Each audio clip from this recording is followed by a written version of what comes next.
Good afternoon, ladies and gentlemen. I hope that you are having a good day.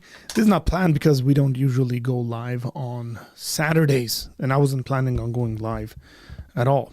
So the person you have to blame for that is this guy, Tom, because I posted something, he posted something, and then not posted, sorry, like in a group chat with some friends, and then he said, let's go live. I said, when can you be ready? He said, 5 minutes. He lied, but no, I didn't. Well, I was already sitting here, so... Yeah, so was I, by the way. I was sitting in my office, and I was like, can I turn on the equipment, and can we do this? So breaking news has come in. Drop a comment, hit the like button, share this stream out, by the way, because I think we're going to be discussing a number of things.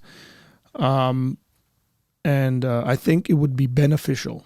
I really think it'll be beneficial because I think my ideas are going to come at it from a specific perspective when it comes to Christian morality, Christian ethics, just ethics in general. Legality. We're going to look at some tweets from various global leaders and the things that they're saying. Trump, his whole cabinet, I guess, and the reasons they've done what they have done. And then generally, I think what the populace is saying, which I think is really funny. And then we'll try to maybe come up with a reasonable Christian perspective on this.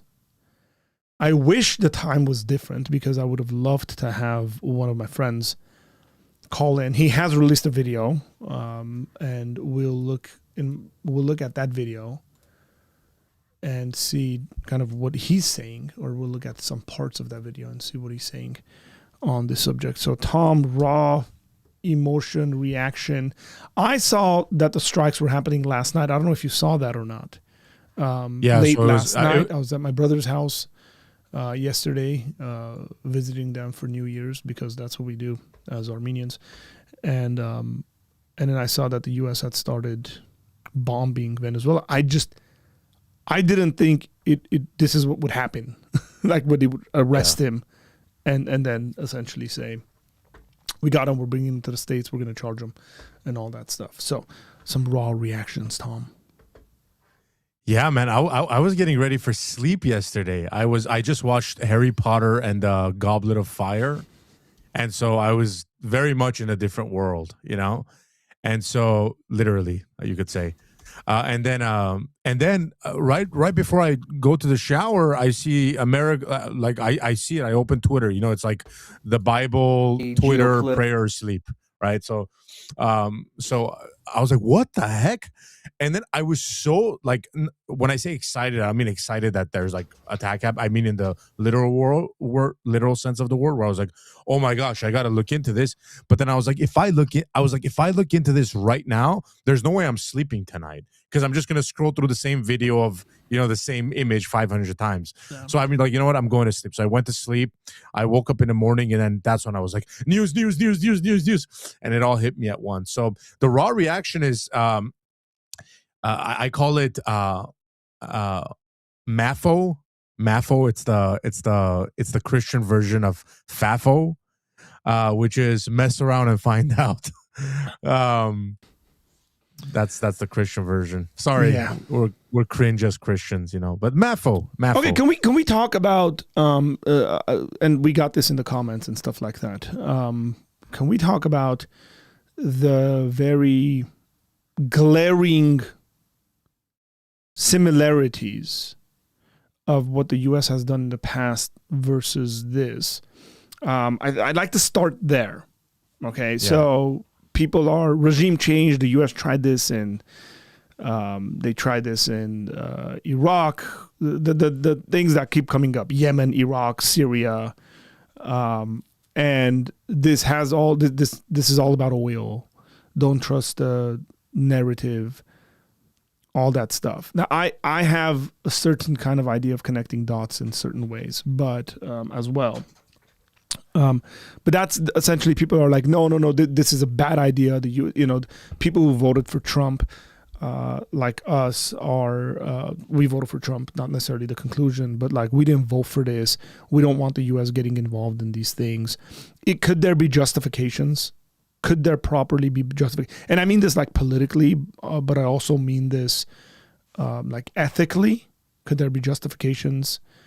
And then I don't want to give too much away. Go ahead, talk. I would say ethically, just to start on your last point, ethically, there's definitely justification, right? So it's the whole fact that they didn't really, as far as we know, they didn't hit any like civilian infrastructure or civilians. They was targeted against like whatever you want to call it, a socialist regime that has truly been hurting, jailing, killing, and treating its people like absolute garbage. So it's like there's no it's not like, oh my God, the dictator of Venezuela was such a good guy and the U.S. just wanted to steal his oil. Like, so ethically in that sense, it's there. If ethically you mean, did the U.S. have the right to go in there regardless of what kind of dictatorship it was? Like, did the U.S. have the right to go in there and attack a sovereign country? That's where it gets tricky, right? So Venezuela is a sovereign country. That's more a legal issue than it is a ethical issue. Yeah, I mean, but again, it's sort of, yeah, okay, you can say that. But I was going to talk about how like the way that Maduro won the last election was unethical in the sense that it was so clear that the guy just completely cheated in that election. And it's funny, the lady, I forgot her last name. I forgot her name, actually.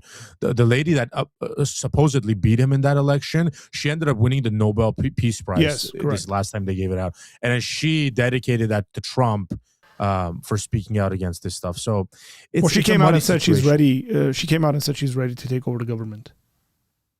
Yeah. So here's the debate. So people have been saying, and people, I mean like politicians and regular people, like what right does the U.S. have to go into kind of a sovereign country and just take out its leader? Like, because then that sets a precedent that anyone can do that. But the argument from the other side has been it's not a legitimate leader. Like if it's not you can't say you elected someone into power and then like not actually do elections and then say you can't attack us, we're legitimate. Yeah, that's a weak argument. You know I think, Tom. I think your perspective is a weak argument that it's not a legitimate government. The argument. Well, that's not my perspective. I'm saying know that's the opposite perspective. I know. But what I'm saying is that it's not a legitimate government is a weak argument because the counter to that is the people of this country should resolve their own issues. Let's not get involved in there. Legitimate or illegitimate, dictator or not, let them resolve their own issues. Like you don't have a right to go in there because you disagree with whatever the internal politics of that country. Yeah, but the let me play devil's advocate here a little bit. It's that, for example, if a country claims to be a kingdom or a dictatorship or a monarchy, you can't then go in and say, oh, the monarch is acting like a monarch, so we have to take him out. Like that's their form of government. But when you say, when you tell your own people that you're running elections and stuff like that, and it's a democracy in a sense, a socialist democracy where they still get a say, they have vote, and then the people are like let's assume 80% of the people are voting against you. And then you're saying this is democracy, and then you're just staying in power because you have like military support or whatever, then you're actually not legitimate because you're not even obeying your own government procedures or systems, which should be a democratic process, right?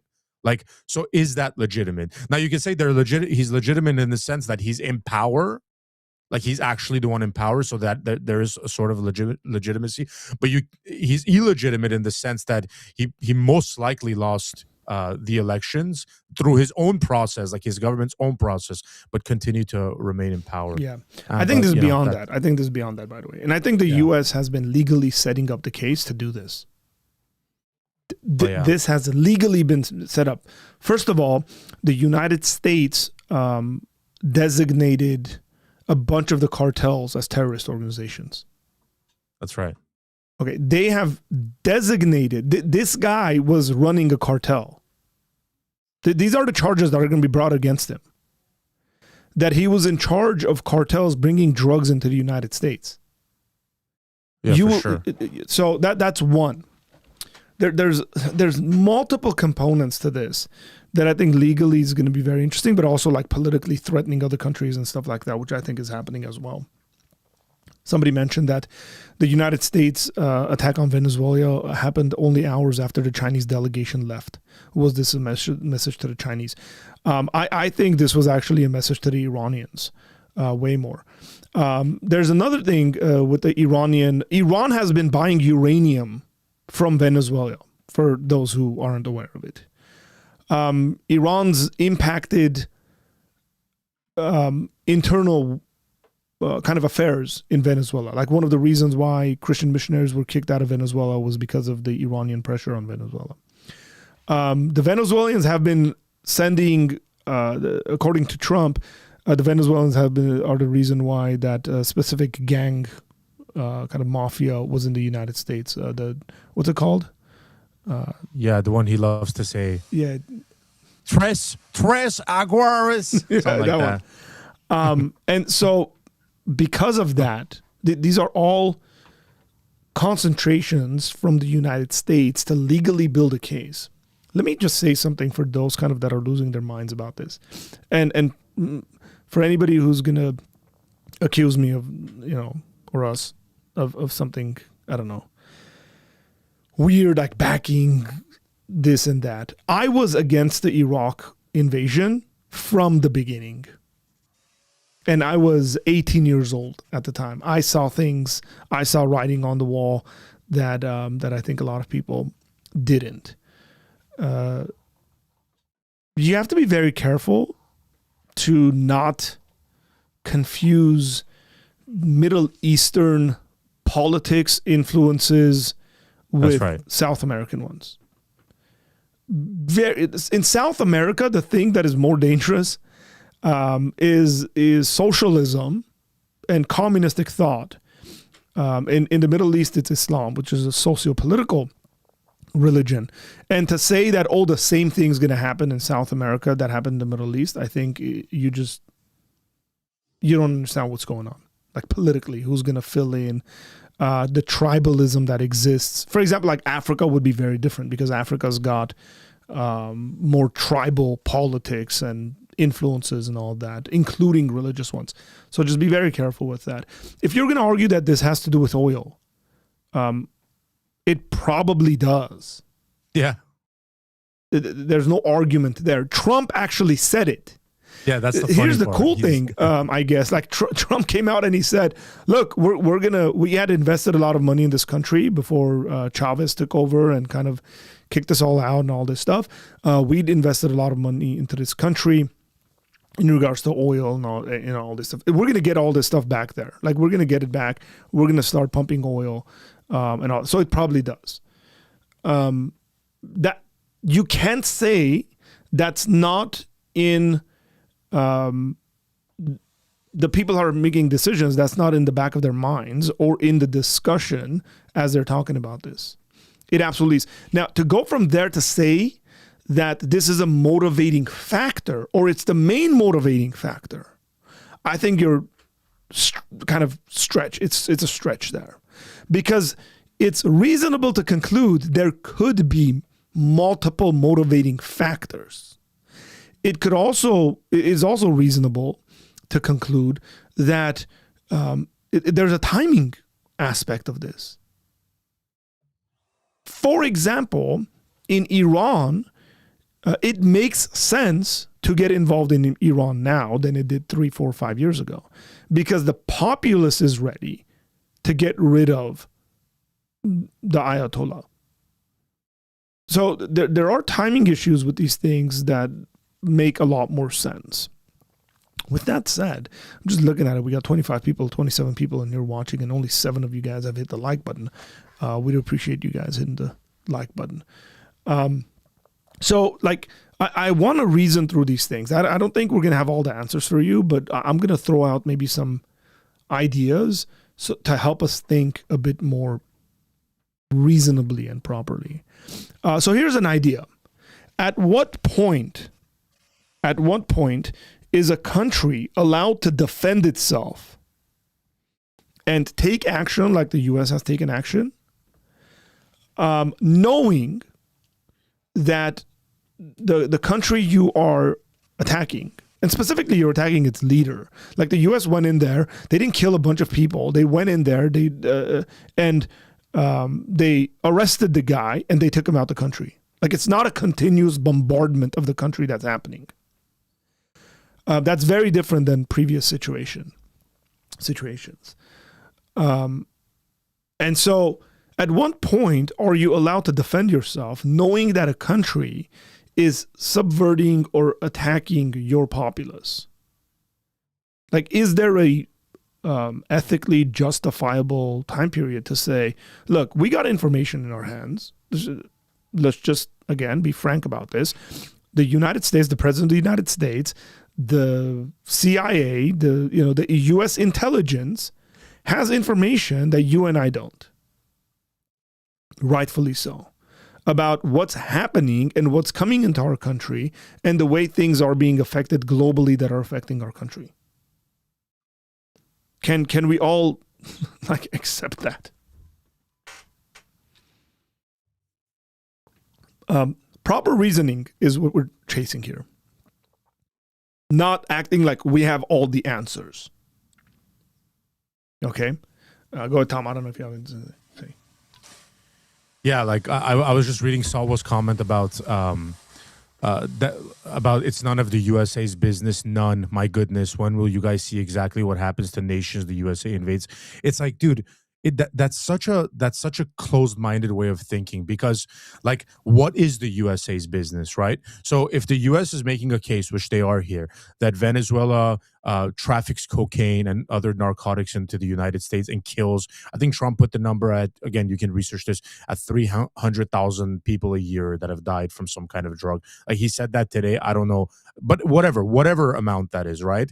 If they do that, by the way, if you guys don't know this, the USA initially built Venezuela's oil infrastructure. I think they sit on the third largest oil reserves in the world. Like the US helped build it, and then later on they nationalized it and basically like slowly started kicking US coming. So it's not like they were like the ones that had the oil and then we went in there and took it. Like we assisted. US companies like Chevron and stuff have been in and out of there all the time, helping these guys with their oil production and all this kind of stuff.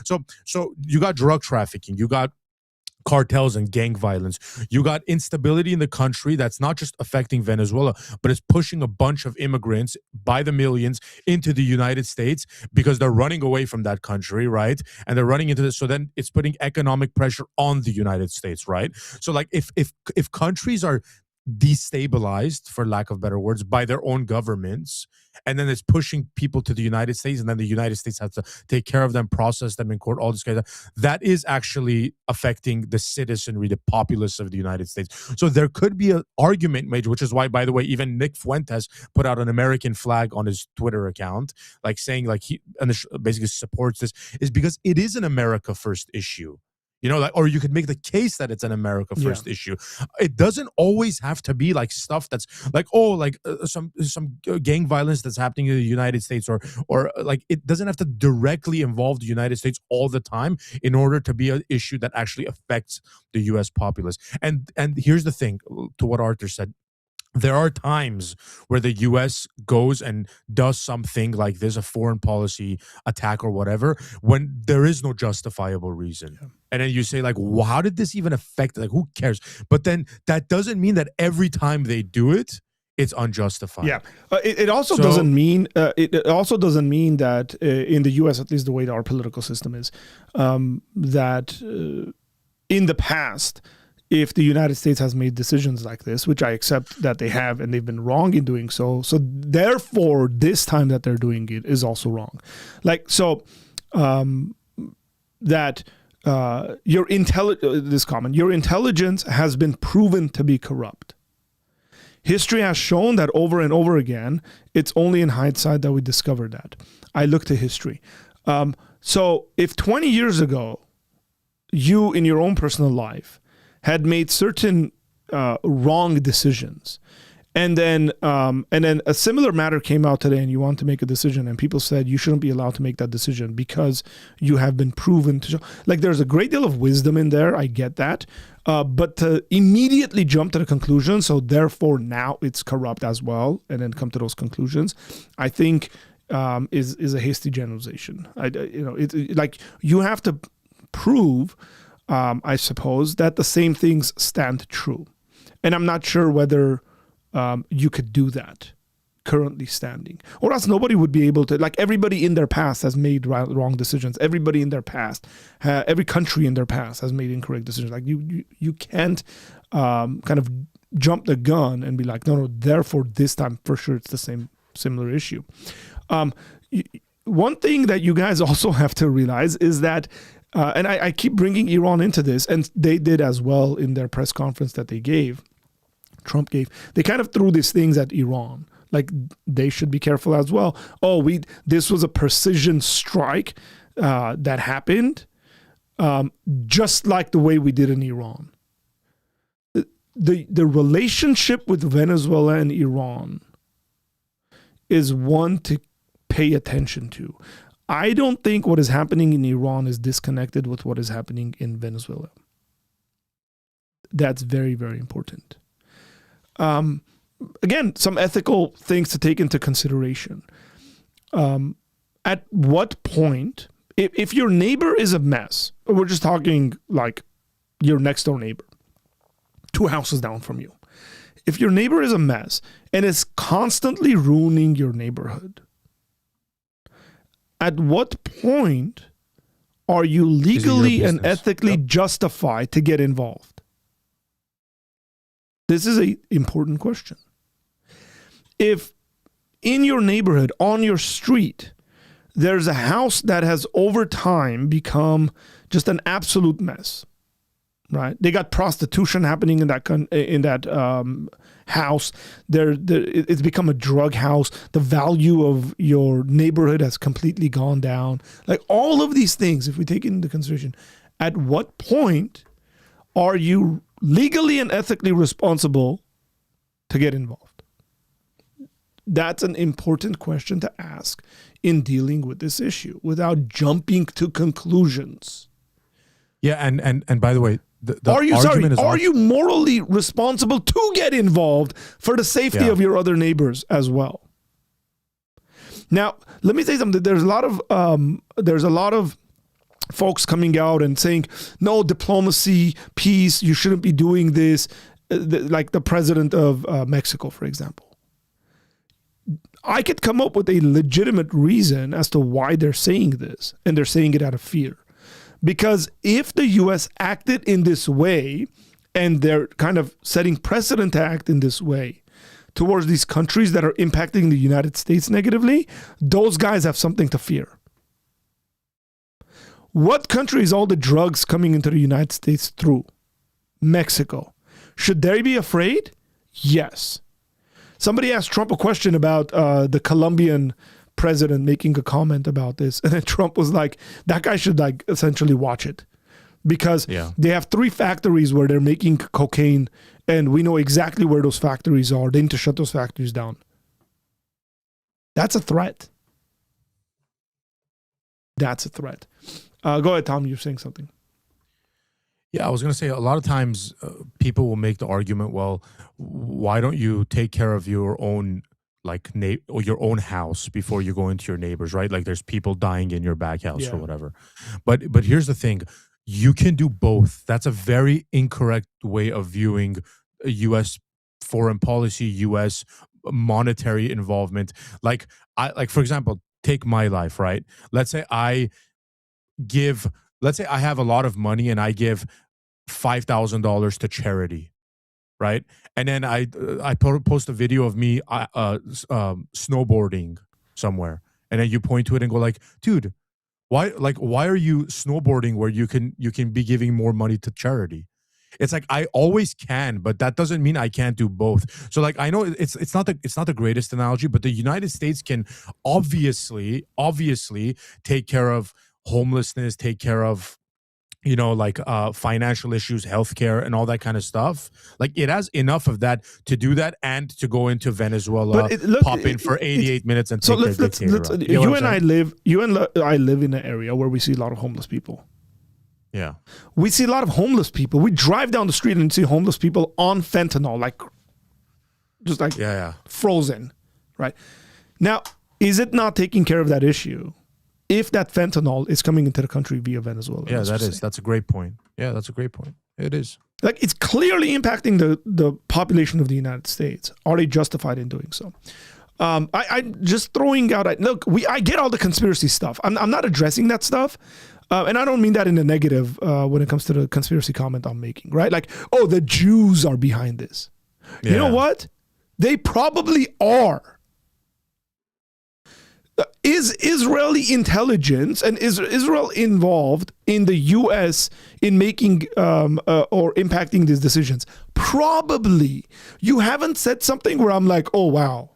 I never thought about this. Like, I never thought Mossad would have agents in Venezuela, considering the fact that Venezuela has such a close partner with Iran, that they would be kind of monitoring this stuff, and the U.S. is going to lean on that. For the same exact reason, Israel is going to lean on the United States when it comes to certain things. Like, you haven't told me anything. Like, they're probably going to put someone in power who is sympathetic towards Israel or sympathetic towards the United States. Of course they're going to do that. What do you want them to do? Go through all this trouble and put someone in power who's antagonistic and against the United States or the interests of the United States? Yeah, just like, that seems like a dumb thing to do. Just because interests align doesn't mean there's like some kind of conspiracy, by the way. Correct. Like that happens all the time. Even if there is a conspiracy, what we generally call a conspiracy, or some kind of other motivation to this sort of stuff, you have to take into consideration whether those motivations are moral or ethical. I'll give you an example. I'll just tell you how great the United States is for doing this. Do you think if China or Russia went into a situation like this, they would keep the leader of that country alive? Or would there be something like, hey, they opened fire on us, so we killed them? Yeah, that's a way easier way. If we're talking about like conniving, secret sort of stuff, that's a way easier way to get rid of the situation. You go in there, and then your special forces take the guy out, and then you don't have to deal with putting him on trial, going through a legal process and all that. The fact that the United States arrested this person is bringing them to the United States, is gonna put them on trial. My assumption there is that it's going to be a fair trial. My assumption there is that the guy's actually going to have a lawyer to defend him and all that stuff. Do you think that that's a good thing or a bad thing? In the attack yesterday, could the United States have bombed the bunker? They clearly could have. The special forces could have gone in there like they have in the past, right? Who was the al-Baghdadi situation? We took him out. We took him out like a dog, a beautiful dog. That could have happened. But they arrested the guy. And they're bringing him, it's either going to be New York or Florida.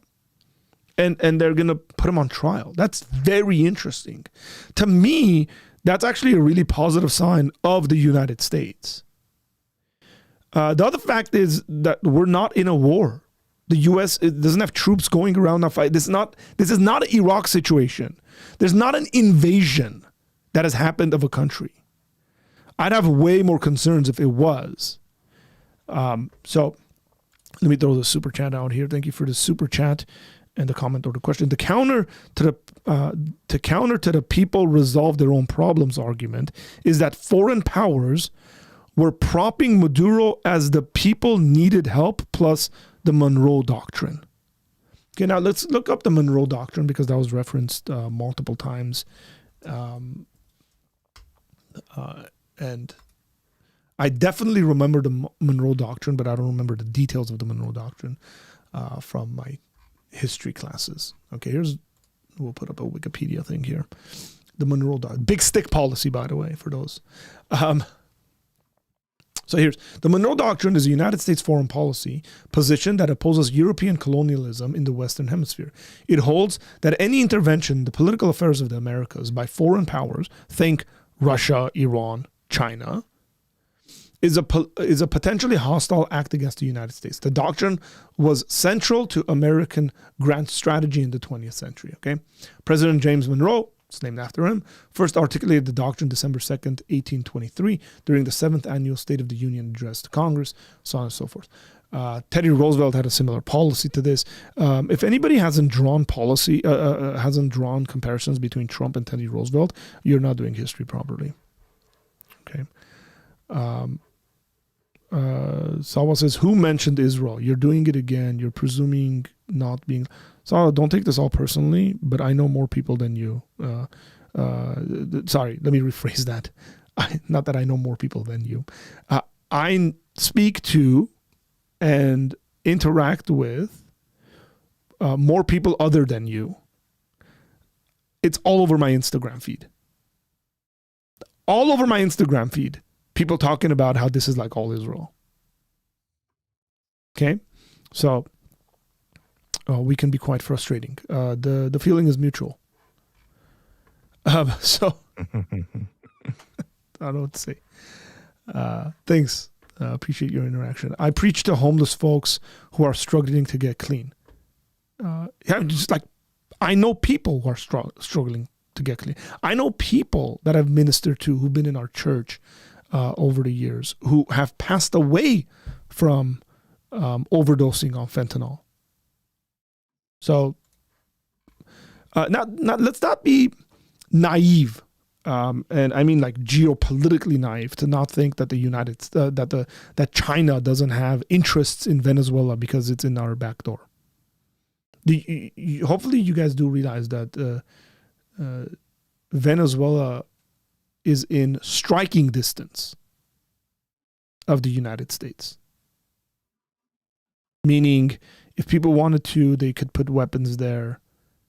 See, here's the, I guess, here's the sort of hypocrisy with some people. So catch this argument, Tom. The Europeans try to put weapons at the door of Russia, and Russia has the right to defend itself and not allow for that in regards to Ukraine, because the Europeans were encroaching on their sovereignty. So these people will defend Russia quite a bit. Suppose China and the Russians are doing the same thing in Venezuela and the United States does it without going into a full-scale war, by the way, just removing their dictator, who's not a nice guy. And people are criticizing the United States for doing, let's just say in their argument, the same thing that the Russians are doing. You can't have it both ways. If the Russians have a right to do that, if that was the reason, by the way, and I think the Russian situation is different in many, many different ways, then the United States has the same thing, has the right to do the same exact thing. It's plain and simple. Is this the reasoning why the Trump administration is trying to steal Greenland? I don't think the United States is trying to steal Greenland. I think they want to buy it. And Greenland is very strategic in certain locations, in certain places in Greenland, for the affairs of the United States. So yeah, I mean, if they buy it, that's not stealing, by definition. Unless now you're going to say that they stole Alaska or the Louisiana Purchase. Let's go back. Thomas Jefferson stole the Louisiana Purchase from the French.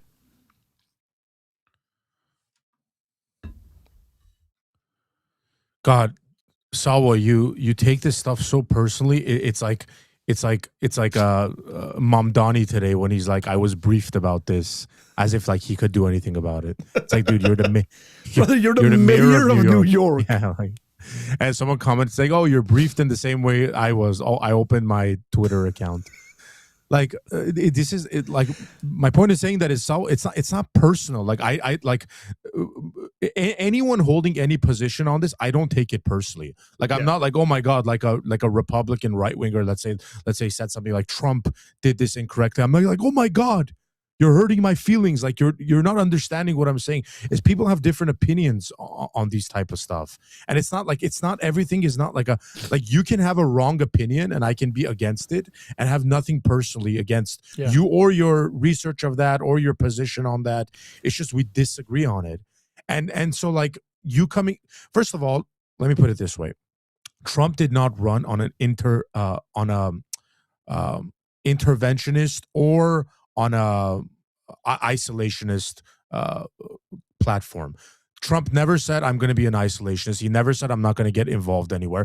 So it's really weird that some people try to make it seem like he ran on peace and Tom, and because they're interpreting America First as being isolationist.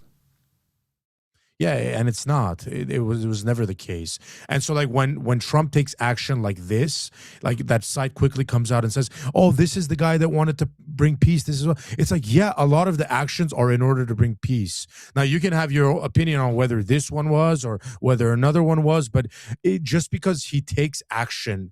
Like you can't take someone who never had a position on something, and then anytime he does something you disagree with, go like, wow, this is not what I supported. It's like that wasn't his position. That might have been your position, or hey, you might have been reading your position into what Trump was, but it wasn't his position. So it's just crazy to me, and it's like it's also it's kind of what you said, Arthur, about the neighbor, like your neighbor situation. Yeah.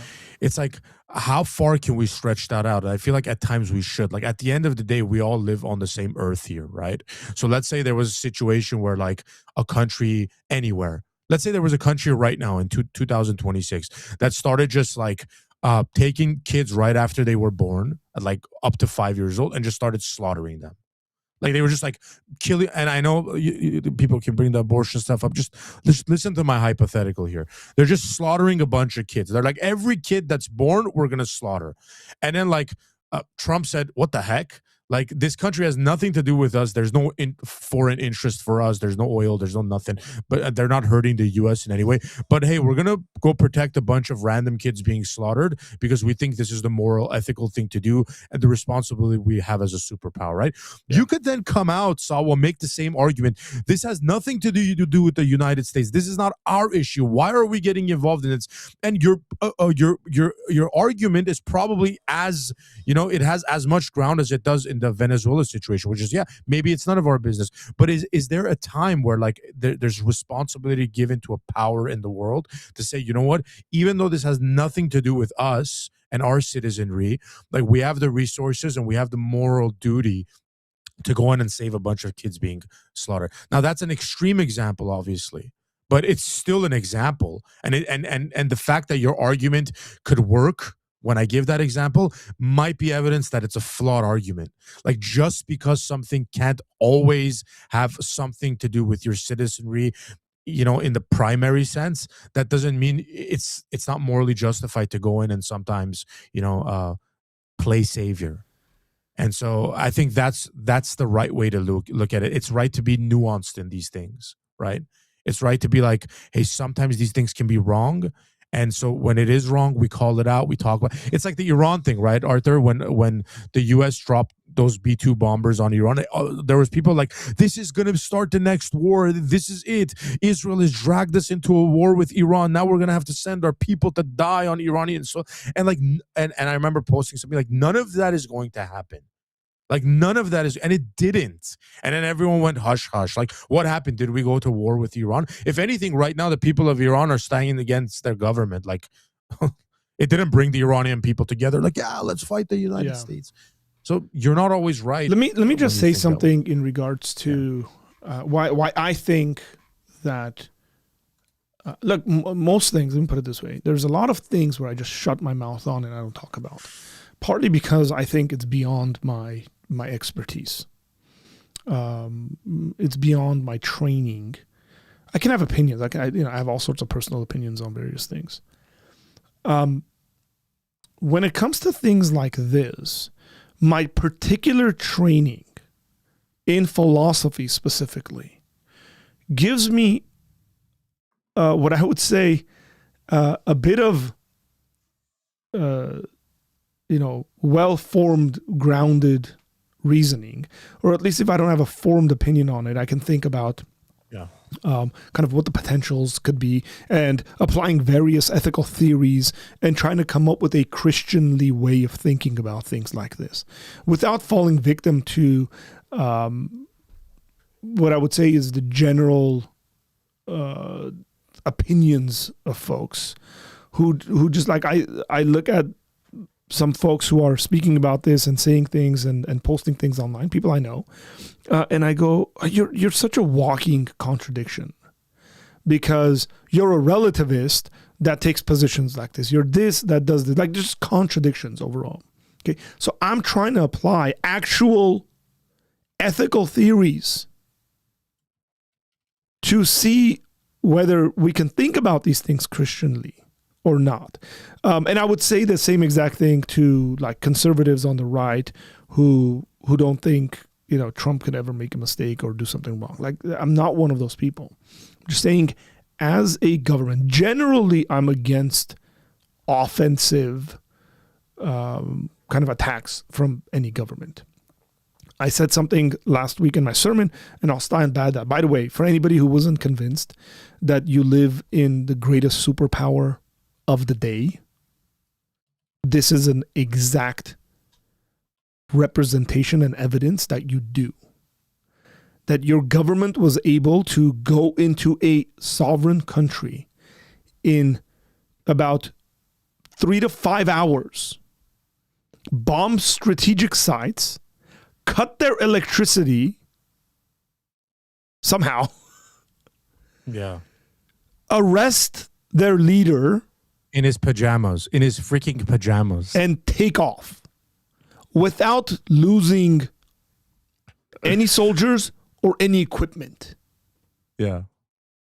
Now, people will rejoice over that and say, well, see, I mean, that's awesome. That's the American military. That's how good they are, how well they've been planned and all that. And that's all true. But I'm just saying that just shows that you live, if you live in the United States, you live in the greatest superpower, maybe potentially you can think about, that the world has ever seen.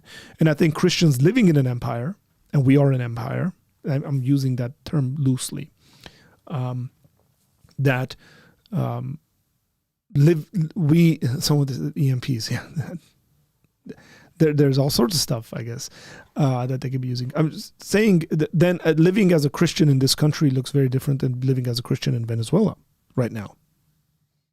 Yeah.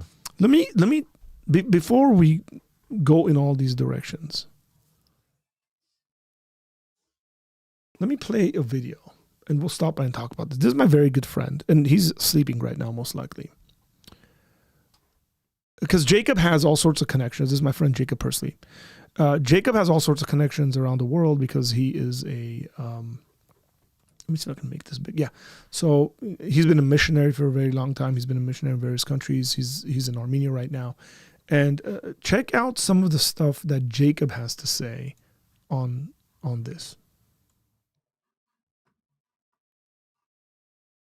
He's been a guest on my channel multiple times. The Islamic curtain in Iran is falling, and the communist/socialist curtain is falling in Venezuela, and there is a connection that no one is talking about, and I'm not sure why. And it's not like this information is secret, hidden information, but as a Christian missionary, I'm looking at this from different eyes than just a geopolitical issue. There is a Christian missionary component to the fall of both Venezuela and Iran. Now, let me explain. So Hugo Chavez of Venezuela began to become very friendly with Iran when he came to power. And subsequently, you have Maduro also making military alliances with Iran, producing military equipment in Iran. And you have a lot of things that are really, really well known. In fact, when I was talking to my friends in churches in Venezuela over the last 20 years, there was great mission strategies to send Venezuelan missionaries to Iran, because at one point there was direct flights from Tom, check this out. This is crazy. Christians sending missionaries from Venezuela to Iran because there's direct flights. Venezuela to Iran and Iran to Venezuela. And they said this was for business trip, tourism and so forth. But there was an open trade, open economies and so forth. And there's been a great partnership. Another thing that I've noticed over the years is watching Iranians that want to flee Iran. They've taken advantage of getting to the Americas through the avenue or route of Venezuela. They would fly to Venezuela, they'd have free access to Venezuela, and then from Venezuela make their way up through Mexico and eventually to North America. So there's been that aspect that's been there. But one of the things that really sparked my interest maybe over 10 years ago was the fact that there used to be Christian missionaries helping the indigenous tribes in the jungles of Venezuela. They were going there, learning their languages, translating the Bible into their languages so that they would have access to the Word of God. They were helping them with medicine, education, and everything that you would need. And and they had been out there for years doing this work and really contributing to society, being a blessing to Venezuela and these indigenous tribes. And it just so happened that obviously there's a lot of Iranians, and they were out in the jungles with Venezuelan government officials, and they asked the Venezuelan officials, "Who are these Americans doing out here in the jungles?" And they said, "Oh, they're here helping, and they're missionaries, and they blah blah blah." And the Iranians told the Venezuelans, "You must remove and kick out every single missionary in this country," and they did. They forced the missionaries out of Venezuela because, or on the behest of the Islamic Republic of Iran. And that's significant. That's when, the churches lost their help, their funding, the missionaries that had been doing years of good work. And why were the Iranians in these remote jungles? What were they doing out there? That was really, really clear. And this is not something you're not going to hear in an article, and it's not known by a lot of people. The Iranians were buying uranium, and are buying, I should say, until now, from Venezuela. And so it wasn't just, we're out here in the jungles. The reason why I'm saying this, one of them, so if Jacob's right, I haven't done any research, I'm going to trust him. Jacob's a well thought out individual, known personally. So how are these things connected? Well, that's one way they're connected. If the United States went as far as to bomb I'm just going to come up with a scenario, see whether some of these things get justifiable, right? If the United States was going as far as to bomb Iranian nuclear sites, and then they realized, hey, wait, we bombed them. And I know initially they said they bombed them 20, 30 years or something like that, right? Yeah. But suppose they go, wait, they're able to get their system back up running faster because they're buying uranium from Venezuela. Like, we gotta stop this. That becomes, if they were justifiable to do that, now there's a justification for them to go and do that, and then they cut the pipeline essentially that's feeding them these things, and so now you can see how they are connected in these sorts of ways. Like, again, reasonably, rationally processing and thinking about this information. If you're sitting in power, if you're the president, and somebody comes and says, "Sir, we went through this whole ordeal. We bombed Iran, but they're recovering a lot faster than we thought they were because they have another avenue of getting all this stuff over there. And it's this country. And then it's not just that country. That country's got thousands of problems. It's that plus all the individuals they're sending to the United States that are harming the United States. It's that plus the human trafficking happening in that country. It's that plus all the drugs coming into our country from that country. It's that plus their dictator and the socialism has like bankrupted their country. The people are starving. It's a very sad situation there. That country could be extremely rich. By the way, what's his name? The comedian. The liberal comedian, Bill Maher. Bill Maher had a little segment on this, and he was talking about how in 1990, Venezuela was ridiculously rich, way richer than Poland. Okay, and he makes this comparison between Poland and communism falling, and then Poland recovering, and now they're like doing really, really well, and then Venezuela is like gone to just absolute crap. For those who were doubting, another fake war for Israel. Thank you very much for proving my point from earlier on. I think you probably just came on and hadn't heard what I said about this, but. Let's move on. It's the Jews! The Jews, I tell you. What did I just do?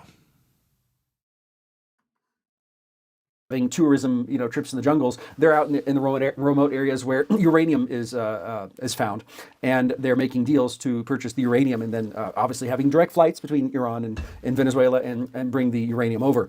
And so these are things that are not talked about. Look, in the missions world, we're very well connected. The entire missionary community knows everybody. There's around 50,000 American missionaries around the world. There's probably 43,000 Brazilian missionaries, 39 or 40,000 Korean missionaries. And I could just keep going on. I mean, it's a huge force. And we're doing Bible translation, doing work all over. But when you're kicked out of a country, the missionary community knows, oh, how come you're kicked out? What are the reasons? What's going on? The guys that there on the ground, they know more about what's going on than any government an official knows, because they're actually on the ground. They know their languages, multiple languages. They've been with the people. They've been involved in community service, humanitarian work, working with local governments, and then also obviously starting churches, which is really the whole point, is to see biblical churches planted in these regions, especially the ones that have never had a church or a Bible in their language. So now let's move to Iran. It just happens that Iran and Venezuela at the same time are falling. And that's not a coincidence. Both of them are anti-Christ, both of the governments, I should say, not the people. Both of the governments have prohibited, specifically the Iranian government has made it illegal. It's a capital crime to convert from Islam to Christianity. And it's also a crime, and it's not legal to have a Bible in Iran in the Persian language. And so they've shut down social media sites where, so the only way you can have access to anything about Christianity in the Persian language is through a VPN, and then you have to go through some other routes. In spite of all of that, Iran is the country in the world, when you're looking at it from a Christian perspective, a missiologist perspective, that has the fastest growing church. Most conservative accounts say 1 million converts. And then others have now said it's more like 3 million. And I've heard even more recently, it could be up to 8 million converts to Christianity in Iran, a country that has 90-something million people. So Christianity is growing in a place where it's a capital crime, meaning you're a murtet or murtat. That means that you're an apostate and you should be killed for that. And people are done with Islam. Were forced to live according to Islamic law, according to what the Quran says, and according to what the Hadith say.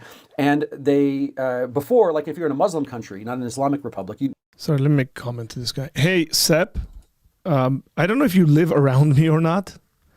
How about you, I'll take you out for coffee, sit down and talk with me, and then let's see what your opinions are. Let me just correct you on some stuff. First of all, anybody that's watched anything I've posted over the last 5-6 years, I've posted things on the internet, knows that I'm not a big fan of Israel. So what you're saying is actually incorrect. That you're lying about me, and that's sinful. Okay, so I'm going to just punt that to you just being ignorant and just saying dumb stuff. So unless you actually know that I'm not a fan of Israel, and I've called Israel out for all sorts of things, and you're saying it anyways, then you are actually demeaning my character and my person, and you're a liar and you're in sin for that. Second, the Armenian Apostolic Church is not orthodox in the sense that the Eastern Orthodox Church is. And there's a division there theologically, so be very careful when you get your theological lingo properly set out. Now, if you want to say that we're sellouts, pagans, that's you're smoking something, man. Like seriously smoking something. that we're sellout pagans. He's smoking. when- Smoking all those incense at his church. That's what he's smoking. I love incense. I love incense. Don't. Stop smoking all those incense at your apostolic church, brother. So let me just say something. Since I personally asked Aram I, the Catholicos of the Greater House of Cilicia, a question about. I asked him this question in public in front of a bunch of priests at a public event in about 2004, if I'm not mistaken, about what his thoughts were about Armenians who were not a part of the Armenian Apostolic Church, but were Protestants.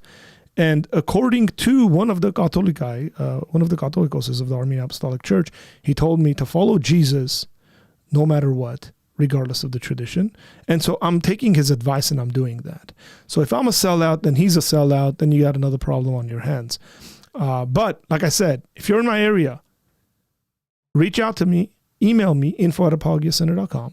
I'll take you out for some coffee. Maybe I'll take you out to a nice Armenian spot and get you some good Armenian food. How about that? And hopefully we'll have a fine conversation.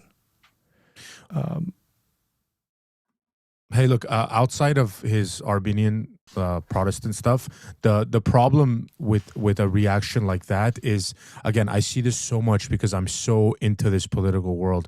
It's like it's presuppositional politics, right? So you presuppose that Israel is behind this, and then anybody who says, anybody who shows any level of support for the action, you go like, oh, you're just like Israel's, what? It's like you're presupposing that Israel's behind that. I'm not. So like I don't have to come to the same conclusion.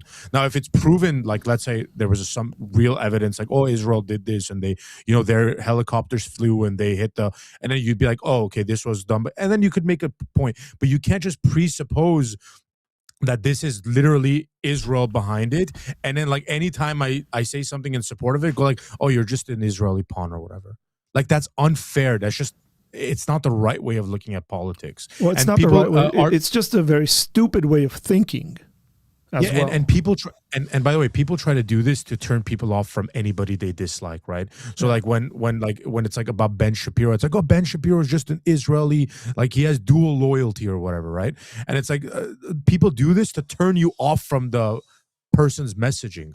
But it's like, I don't have to hold to that. I don't have to hold to your presupposition about why this happened, why anything happens. I look at the evidence, I make an informed decision. And by the way, it's okay. Just a kind of my advice for people looking at these political stuff, especially if you're not into this all the time, is it's okay to have nuanced positions. You're not a sellout to have nuanced positions. Like you can hold to let's say something as a sort of a rule, like, hey, I don't like to be interventionist, and then go like, but there are situations that it makes sense for us to intervene, which and is I'm what okay my position with that. is. I'm okay with the tension, which is your my position, which is my position.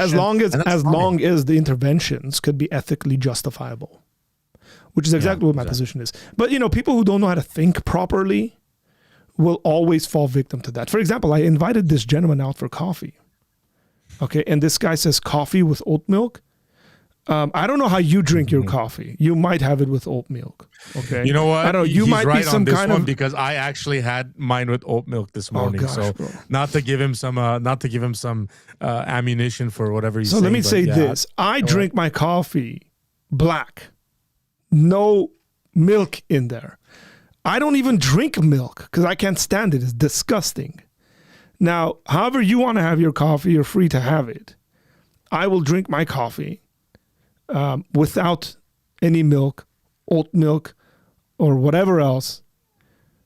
Straight black is the way I drink my coffee. I just had some, as a matter of fact. But I gave you an offer to actually meet up with me. info@apologiacenter.com. Come, let's sit down and talk. Because I guarantee you have 0% knowledge other than some folks talking all across the internet, specifically probably one person that's talking about me, trying to get my attention in various ways, about what my involvement is, who my friends are, who I interact with, the work that we do, other than you're left the one true Orthodox church and are now pagans. It's so funny, man. It's so funny how Protestants live rent free in these people. Like they just wake up every morning, like, how can we go call them? So, like, dude, like, we're not even concerned with that. First of all, I was telling Arthur this, like, we're right here. What we're doing is we're trying to reason through something our government has done. Like, that's the issue, right? And that, like, our issue isn't even like inner church dialogue or whatever, right? Second of all, we don't think about you. Like, and I'm not saying this in like a negative sense, but I don't wake up in the morning like, oh, I have to start my day off as an Armenian who has left the father apostolic church, and now I have to somehow justify living my faith and like existing for Jesus. And oh my gosh, oat milk. Like, we don't think about you. Like, we wake up in the morning, we live out our faith, we live it out throughout the day. You know, we don't even look at you as an enemy. I have a lot of friends in the Armenian Apostolic Church. I have people I follow on my Instagram who I went to school with who are actually priests in the Armenian Apostolic Church. Okay, like, but like, I have Armenian Apostolic churches who follow me on Instagram. Yeah, like you're not living in our heads. You're not it. You're not that guy. As the NBA term is you're not him.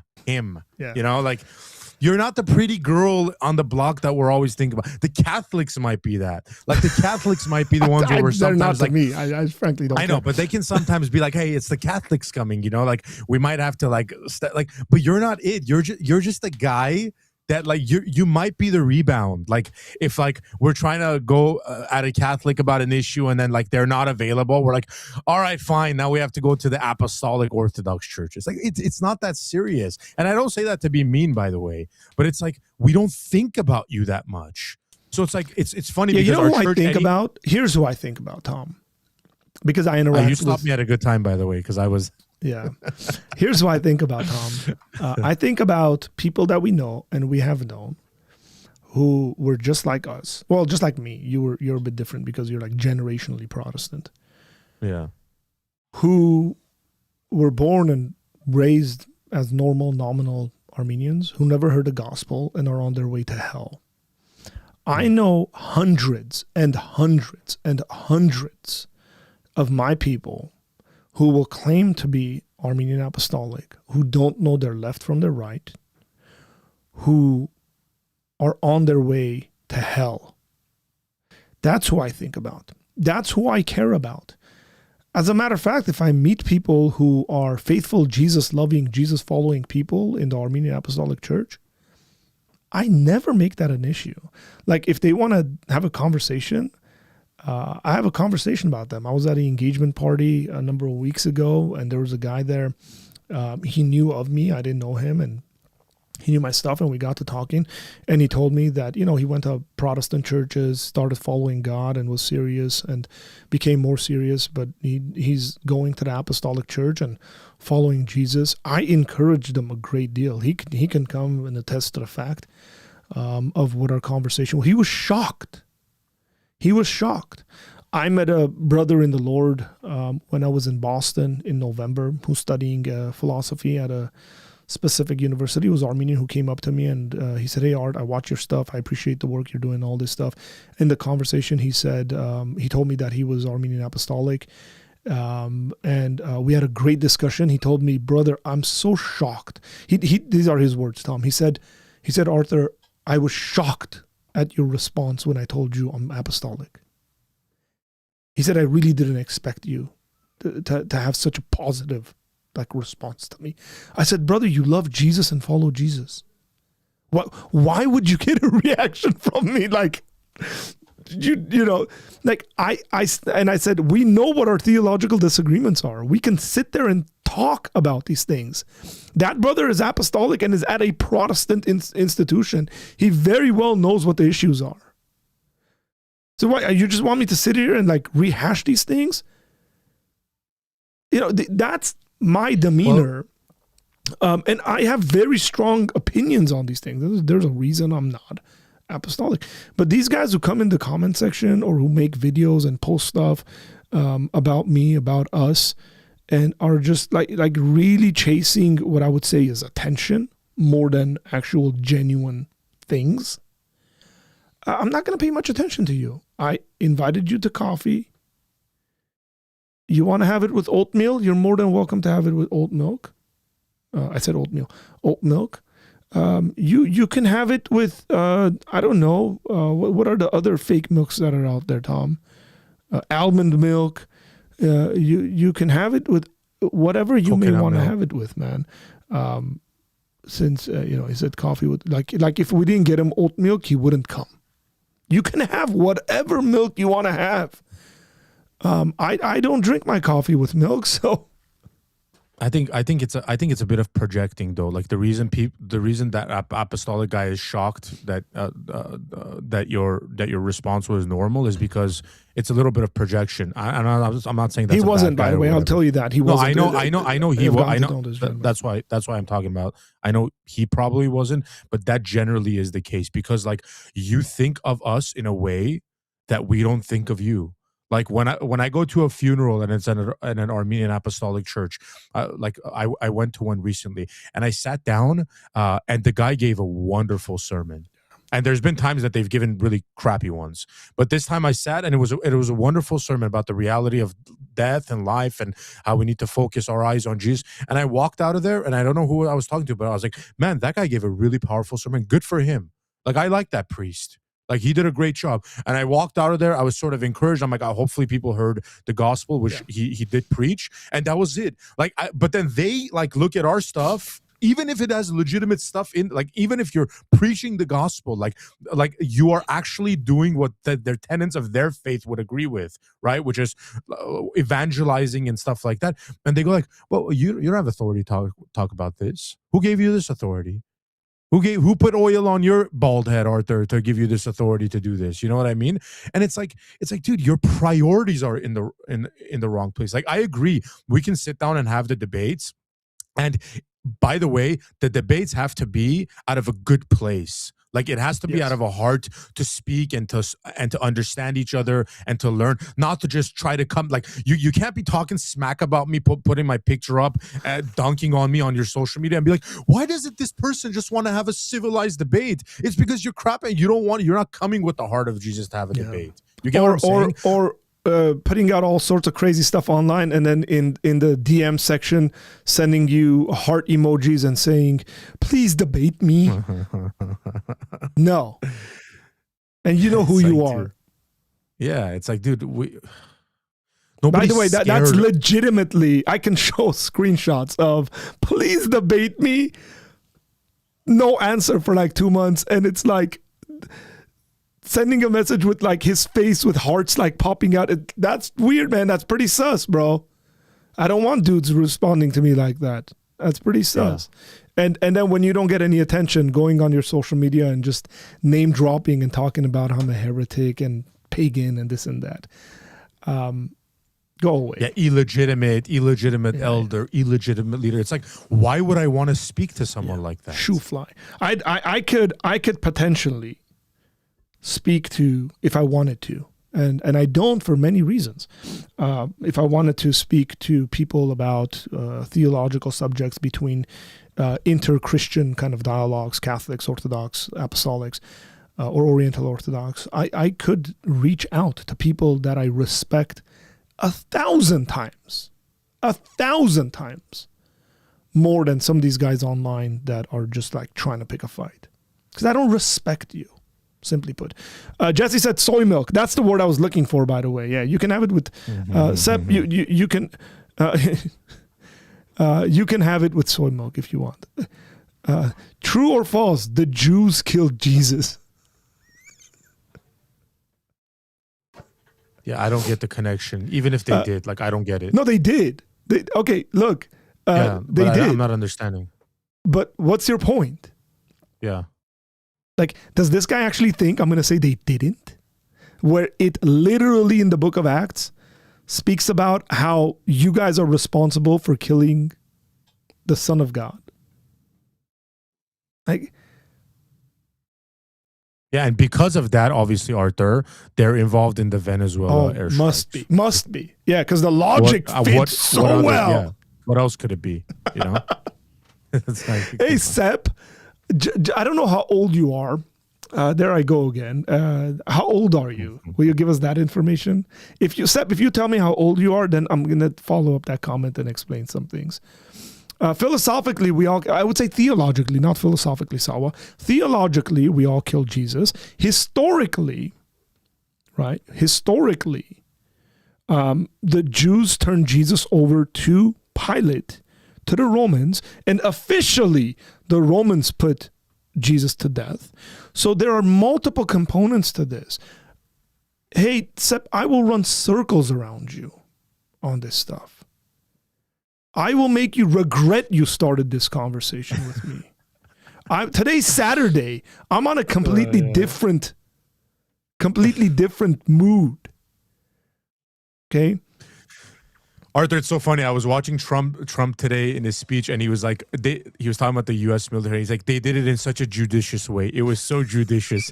And all I could think about was your video. I was like, and he was slowing that. He was like, it was judicious. Yeah, like, bro. Out of all the words in the English dictionary, y'all couldn't have typed out something other than judicious. Like, no one uses judicious. It's not a common word. And it was like judicious was the word of that the day on that conference. So again, let me. Arnold said, "I like our Saturday, Arthur." So again, this comment is true. By the way, I would pick at. What Saul was saying, nitpick a little bit here, like theologically, historically versus, philosophically, however you want to use that language. The reality is that the Romans put Jesus to death. The Jews are responsible for rejecting their Messiah. Go read John chapter 1. But we are all responsible because he died for our sin.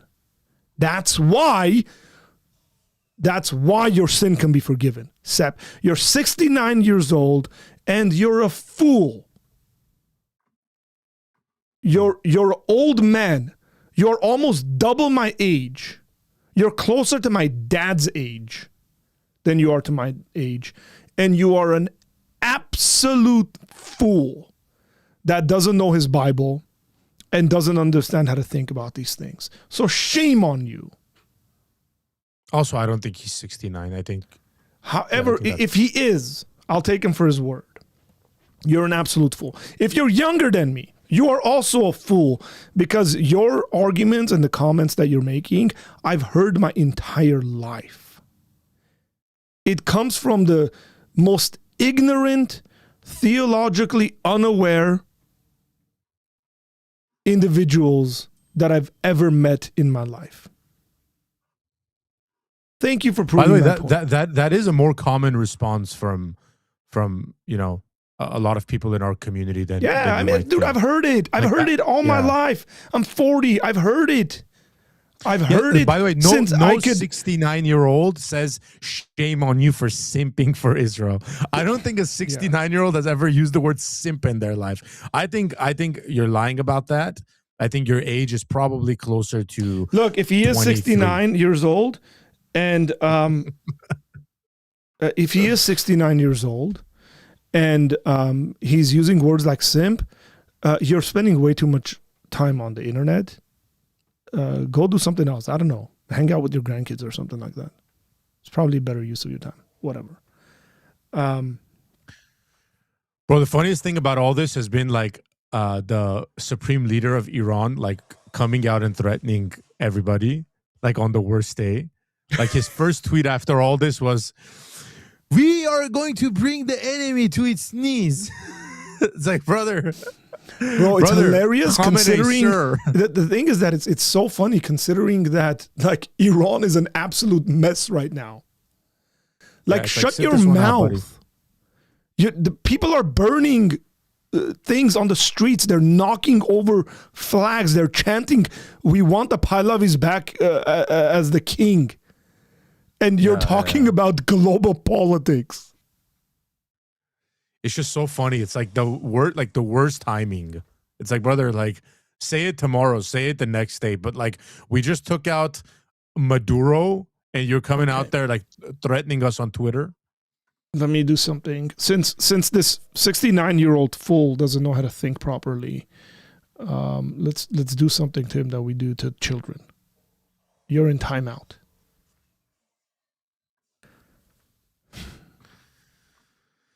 Did this guy's like if your only attack is that you guys love the Jews. Like, you absolute. Oh man, Why'd you time him out though? Like, we like dissenting voices. My love for Jesus won't allow me to say certain things, so I got to find replacement words. Maffo, that's the word. No. You are an absolute ignoramus. Okay? That you read the Bible. The fact that God called Abraham, the fact that Israel was established as a nation by God, that God gave through Israel his revelation that we hold in our hands, the precious word of God, the fact that Jesus came, the full humanity of the Lord, through Mary, a Jew from the tribe of Judah. You, again, I can't, not just ignorant fool. The fact that the entire New Testament is written by Jews, ethnic Jews.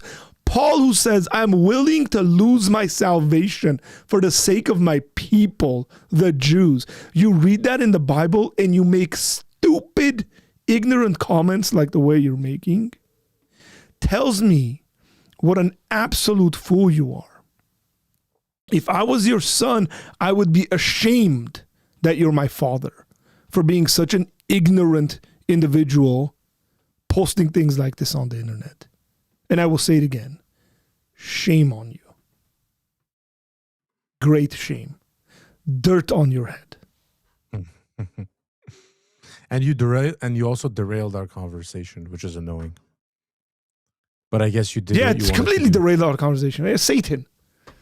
If I was in like Sam Shamoon mood, I would just say you're manifesting a demon and move on. But I'm not. Let's go back to my good friend Jacob. You're not forced to do that. It's just more of a communal pressure that you have to conform to this kind of more Muslim Islamic laws. But when you're under Islamic Republic, that is your code of law.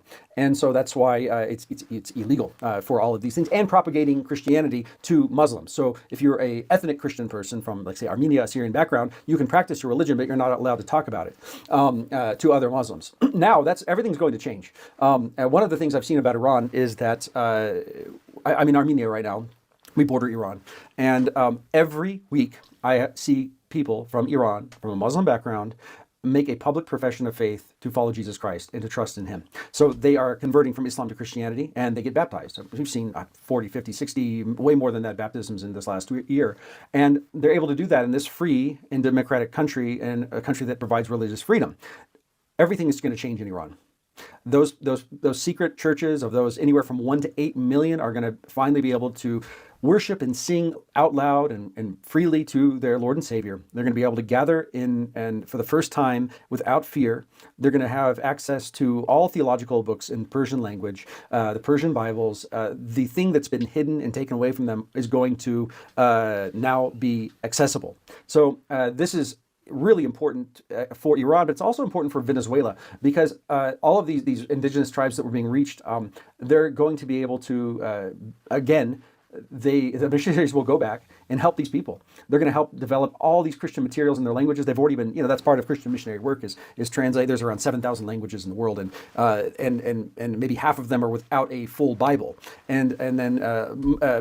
At least half are without. By the way, I'm Bible. letting this run because I think there is an aspect of, again, we're trying to think Christianly here, not just politically or geopolitically. We're trying to think Christianly. Now, the Bible says in the Old Testament that God raises up kings and puts them down. That includes Maduro, that includes Nebuchadnezzar, that includes Trump, that includes the Ayatollah in Iran. This is a part of the proper Christian view of God's sovereignty on the earth. And the reason why I'm letting Jacob kind of share these views is because you can disagree as a Christian. I think Sawa said this well. He said, look, yes, there could be a Christian kind of aspect of looking at this and seeing what God is doing. Is that God's purposes might be different than ours. The other thing is that God could be judging peoples and nations. Like the fact that God, go read the book of Habakkuk in the Old Testament, where the Bible speaks about that God is raising up the Babylonians to punish the Israelites. And then what he's going to do is he's going to, in return, punish the Babylonians for being a cruel people. Now, these are all biblical ways of thinking and processing information, where we could look at this, and even if we disagree with what the United States is doing or has done, we could still see that as being a part of God's sovereign plan to bring about his purposes. My encouragement to you guys is to think about these things Christianly, is to think about these things properly and ethically and rationally, and not jump the gun of whatever the slogan of the day is. Okay? That's very, very important. Because you realize that there are Christians in Venezuela, in Iran, that are suffering.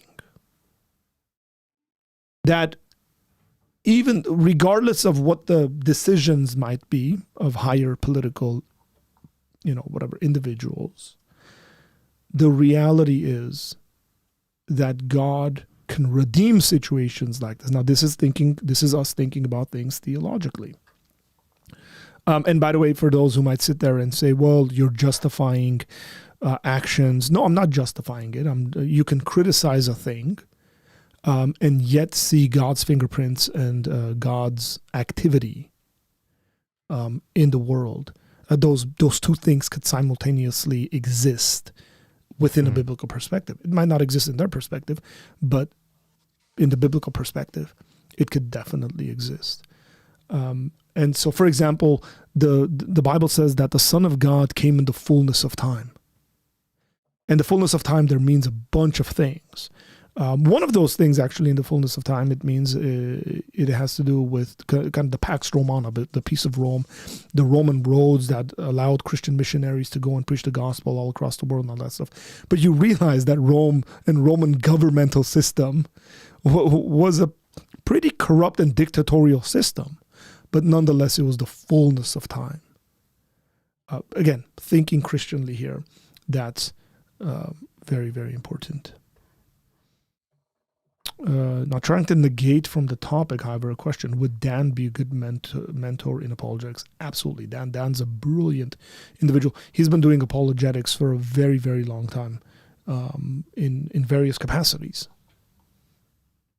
He was the head of apologetics Australia for RZIM. So Dan knows this stuff very well. Tom, do you want to add anything on top of that? No, I think you did a great job. Is there any, I know some people said Maduro's VP is now leading the country. Are we seeing anything from Venezuela, like the people in Venezuela, reacting to this situation? I know we're seeing stuff from people from outside the country. No, there are a lot of videos coming in. Again, it's tricky because some of these videos are like from a random Venezuelan event in Venezuela in like April. So it's I've seen videos where it was like, oh, this is from 2019. This is, I like the AI stuff specifically on X, where it'll tell you, hey, no. Yeah, they're definitely celebrating. But again, like a lot of these things, you have to give it a 24 to 48 hours for it to like settle down until you can actually see what happened, So again, I like doing these videos initially because you get to do some raw reaction in just like what you did, like the ethics of it, how to take positions regarding this issue.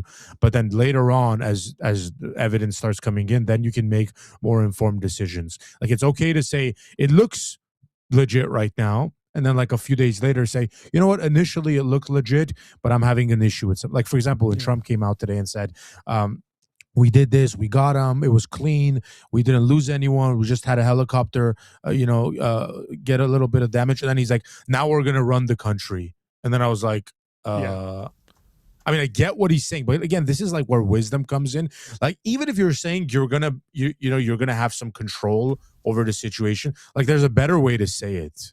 Like you could have said something like, in this time of turmoil and change, we're just gonna be around to make sure that whoever needs to come into that position of power, does so in the correct manner. We don't want to be involved here in the long term. It's just like we did this, so we want to stick around a little bit, instead of coming in and saying we're going to run the place, we're going to run it nicely, we're going to have the oil companies come in. It's like when you say stuff like that, that's and that is the ammunition to the other side, because if you see the responses that have come in, it's like, it's unbelievable that Trump said he was going to be the peace president. Now he's saying he's going to run Venezuela. And I'm like, dude, it's so avoidable. You could have just avoided that, by the way.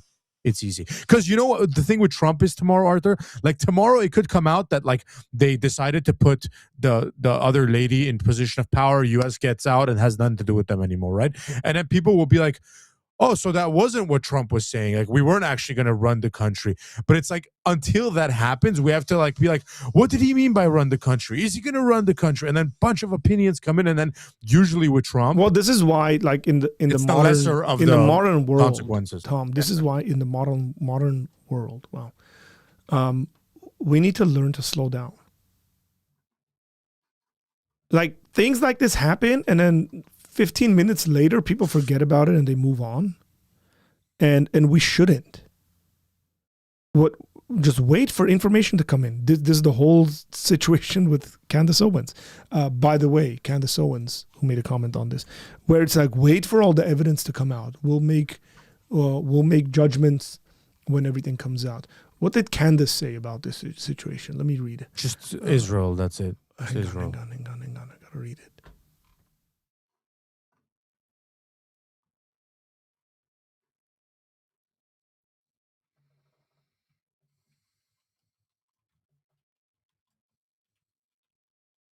Candace Owens here says, Venezuela has been liberated like Syria, Afghanistan, and Iraq were liberated. That's sort of like me saying, don't trust anything Candace Owens has to say, because she was a liberal.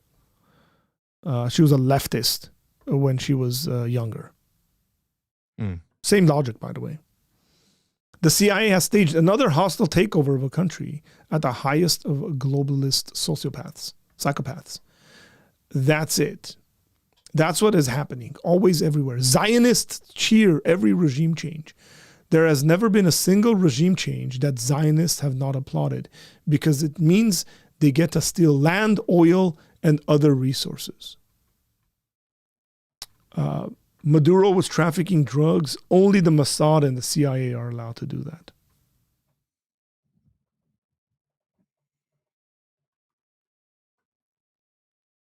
Yeah, again, there's nothing that the U.S. government could do to ever satisfy her. Right? Literally nothing you can do. There's anything you do, she's going to come around and say something like the Jews did. This is the people like this have one way of thinking. Mm-hmm. Just so if Trump came out and hit the cartels tomorrow, right, and start attacking the cartels, then her thing would be like, oh, what's the reasoning behind this? We clearly know that the CIA controls the cartels. So the fact that Trump is attacking the cartels means that there's something greater that's going to come out of this, that's going to be even worse. So it's like, dude, what if he was just attacking the cartels? Like, what if that was it? He was just like, I hate them. I'm in power. I'm about to be a lame duck. I don't like the cartels. Boom, take them out. Like, it's like, but if you have that conspiratorial mindset, there's nothing that's going to quench the thirst of conspiracy theories. So, and by the way, I'm not saying that everything she says is wrong, or that, for example, here, Arthur, you might be interested in this. I do a yearly thing where I watch something about the USS Liberty, which Israel sunk. It was a U.S. ship that was kind of in Israel territory. They sunk it, and then they said it was an accident, and then a bunch of stuff was released over the years. By the way, anyone who was on that ship, they're part of an organization that don't believe it was an accident, think it was like actually Israel, like knowingly striking the ship, right? So there's things like that where I can look at and be like, you know what? There's a very legitimate case to be made that the evidence is strong to suggest that Israel could have known, or at least some people, maybe not everyone striking, but some people could have known or would have known that this was a U.S. ship and decided to strike it for this reason, that reason, that reason, that reason. And then I can also say that doesn't then, the logic doesn't proceed to then be like, oh, then every other event that happens or anytime Israel is supporting us or defending us or whatever, that means they're directly involved in harming the United States in any way. I think that's an honest way to look at it. And unfortunately, that's not. And by the way, it's easy to be a conspiracy theorist. That's the easy way out. One reason, because you're going to get more people watching you because people love the shock, awe, suspicious content like that. And secondly, it's because you actually don't have to prove anything. The burden of proof always sits with the person you're accusing, right? So you could just come out and say, it's clear Israel did this. They want to do this. And then there's Taiwan involved and they want to take over Iran and make Iran, basically a second arm of Israel. And so what's going to happen, this was just a practice. And you could throw that all out there and be like, but it could be this, but it could. And then let's say none of that happens, right? Let's say the Iranian regime stays in power for the next 50 years, right? You're always going to have an excuse because the next event that's going to happen, you're going to say, oh, the Venezuela attack wasn't to take control of Iran. It was actually to do this, to put this guy. So you can always maneuver and shift your focus to somewhere else and still blame the initial cause, right? Which is always going to be, in this case, Israel. It's very easy to do. We could do it all day. Very easy. This is from the Apostate Prophet, by the way, this post on X. It was in response to Jake Shields. I don't know who that is, but it says, it appears that America is invading Venezuela. Is this for their oil or is this for Israel? Now, notice what a cop-out this is. Because it appears. No, it doesn't appear, but whatever. And then, we're just asking questions. Same nonsense, right? And I love his answer. Yeah, and by the way, both questions he asked is like presupposing a false conclusion. Yeah. Like his question makes you answer if it's for the oil or if it's for Israel. Yeah. It's a false dichotomy, ladies and gentlemen. That's what it's called. Yeah, which would be, it could be for neither of those reasons, or those could be part of the reasons. It could be for both of those plus a bunch of other reasons. Yeah, so it's just like, which, by the way, which is more likely the case. That it's for those reasons plus a bunch of other reasons. That's more likely for people to make decisions that involve escalation on a global scale. It's more likely that there's a bunch of reasons, there's a family of reasons for, rather than it's for Israel. If multiple highly intelligent people in the United States are sitting there and saying, well, we're just going to do stuff because Israel told us to do it. That is such an irrational thing. It's an irrational conclusion to come to. That they're just sitting there. Even if my wife is delivering me food right now as I stream. I didn't even ask for it. She brought it. That's awesome. Can she Uber some of that here? Can she Uber some of that there? Tom wants to know. I'm probably not going to eat on the stream, but thank you. Huh? I'm not going to eat on the stream, but thank you. Why eat? Yeah. We want to see how you eat. No, I hate it. Or you can have Tomic talk and you can eat. Yeah, we can. I mean, the only way we'd go about the way I can eat is just putting Tomic on the screen like this. But then everyone knows you're actually like chewing and stuff in the background. Yeah. Well, I can mute myself. You won't hear me. But yeah, I don't. I just don't like it when people. Tom is it says Tom, geopolitical expert extraordinaire. Over here, Nick said Tom is sounding smarter and smarter these days. Dude is becoming Mr. Political. That's good, man. I love it. I love that they're using the Persian accent. I know, it's hilarious. By the way, guys, if Iran does become a free country one of these days, I'm totally going there as Pisabi, and I'm making videos. Hey, by the way, another thing I was thinking when this stuff was happening on a more serious note is that a lot of Americans, and this is what hurts me because it happens to be most of the Americans that are on my side of the political aisle, right, don't understand what it's like to live in that kind of suppression, oppression kind of place. Like they don't, so like when these Venezuelans come out, right, and they're like crying. There was a video of, I don't know if you saw this, Arthur, where a husband wakes up his wife in the middle of the night. Like, No, this it's is the a legit wife that video. wakes up the husband. Well, the one I saw was a husband that wakes up Go the away. wife. No, yeah. So he wakes up the wife and goes like, I mean, there's a bunch of these videos going out. Like, we've been liberated and stuff like, and they're crying and they're hugging their children and stuff like that. Like, to be liberated from that situation, you're not really thinking about the geopolitical, you don't care about America's policy, like why they're doing it, should they be doing it. You're being liberated. Like you're gaining freedom, or what you think is going to be your freedom. So like, I can sympathize a little more. Not that like I went through that personally, but like knowing my parents came from a place that there was that kind of oppression, especially for Christians, right? And So then Tom, them sorry, I being gotta cut rescued you out of off. it. I gotta Yeah, go cut you off. This fake account, Dave Jig, is probably Sep with another account that is logged in. Shalom Shabbat. I'm here to listen to our Christian Goim cover for my people. As honorary Israel shills, will they eventually allow you to convert? Let me say something to you. You need to repent and believe in the gospel of Jesus. Now, most likely you're probably Sep with a fake account. And if you keep talking and using the word simp, I'm going to block you just for using the word simp. I don't get what's going on here. The guy's saying that he's pretending to be a Jew, and he's saying that you and I are honorary Israeli shills. Okay. And will they eventually allow us to convert to Judaism? Yeah, What they don't realize is that we've actually already converted to Judaism. Because the way the New Testament is written is that this is the culmination of the prophetic words of the Old Testament, that God will make a new covenant, and we are a part of that new covenant. So if you learn to read your Bible properly, you will see that who are the true Israelites? Who are those that have faith like Abraham? This is all biblical. I can do this all day, man. I don't Today, get it. I'm on a completely different vibe. I literally just like 5 minutes ago, I just said there are situations like the USS Liberty where I look at it and I'm like, who literally just said that? Like how are we shilling for Israel?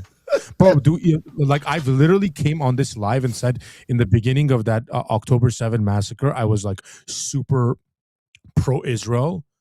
And then as things went on, my view started shifting. And not that I became like this anti-Israel guy, but my view began shifting to a position where I'm like, I don't know if this is like justifiable or like that's called actually thinking. That's like, I by the way, Arthur, I'd rather people see my progression of thought. Like I'd rather people see me changing my position than to always take random hard positions and take the risk of like, oh, I was right. You see, I was right 10 years ago. I said, like, I don't care about that. I rather people say, hey, he had this position, and then as things started shifting, he matured in the way he took his position, and he took that position, and then he went, and that's not the same as like that's not taking hard line positions. Like I'm pro-abortion, I'm anti-abortion, I'm pro-abortion, I'm anti-abortion. That's like seeing something happen in the world and then going like, hey, you know what, this is my position now, but I'm open to change. Like that's the whole point of debate. That would be like literally that would be the crown jewel of something like apologetics, is to reason with people, is to have people change their mind, right? Like properly, exactly. So like that's not a like I don't know why us being nuanced in our view of Israel, even the modern state of Israel, would mean we're shills for Israel. Yeah. Like, that I doesn't make agree. any sense. By the way, I agree with what Saul was saying here. We've seen liberation celebrations before in Iraq and Syria. What did it actually resolve? And I agree with you, by the way. And this is why I brought in that there's a worldview difference in South America and the Middle East. Islam is the worldview difference there. There is a worldview difference. And that's very important to recognize. And I don't want to ignore that and make false comparisons. Hey, you know what? I agree with this guy, man. This guy, amazing guy. I think, Tom, you agree with this guy as well. Joe Biden said... Can you read it like him? Can you read it like him? I don't think I can do his accent. You're pretty good at these accents.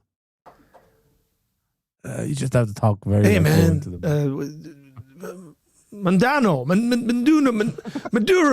of Venezuela. Trump just likes these guys, dictators, and I don't. When I was a kid, they were my playmates. This is before the election. It seems like, right? He put This these is out before the election where he won. Yeah. Trump talks tough on Venezuela, but admires thugs and dictators like Nicolas Maduro. As president, I will stand with the Venezuelan people and for democracy.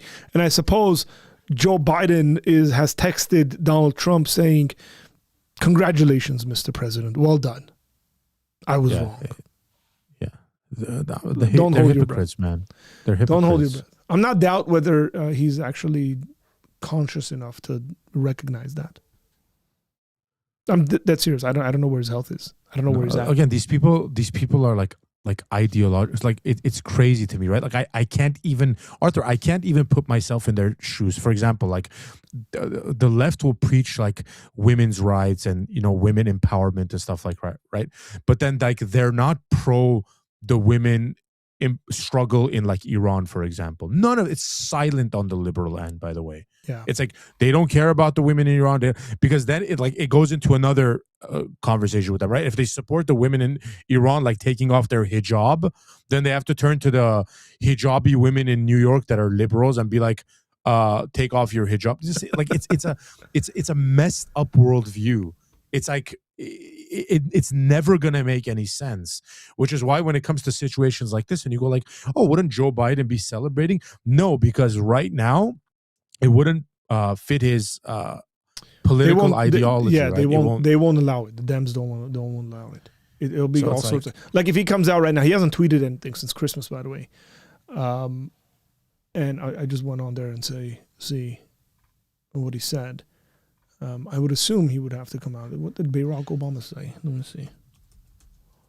Barack Obama here.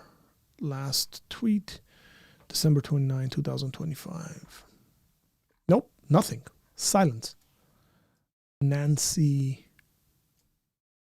Pelosi.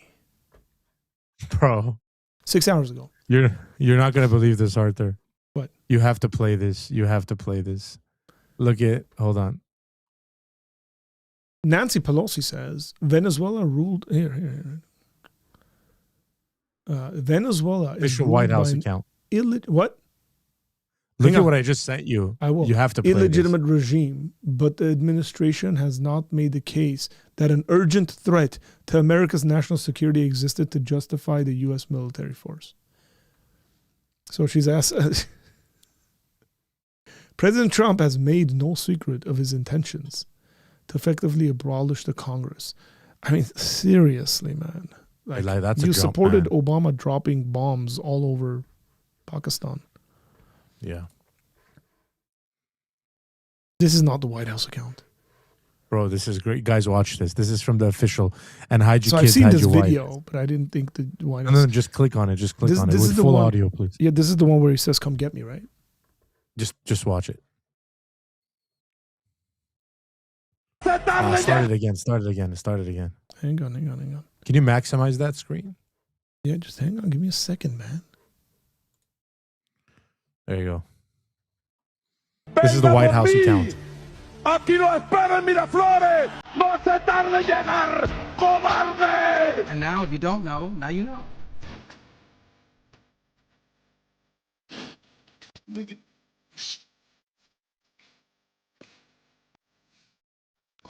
Bro, that's ruthless. Oh man. That's ruthless.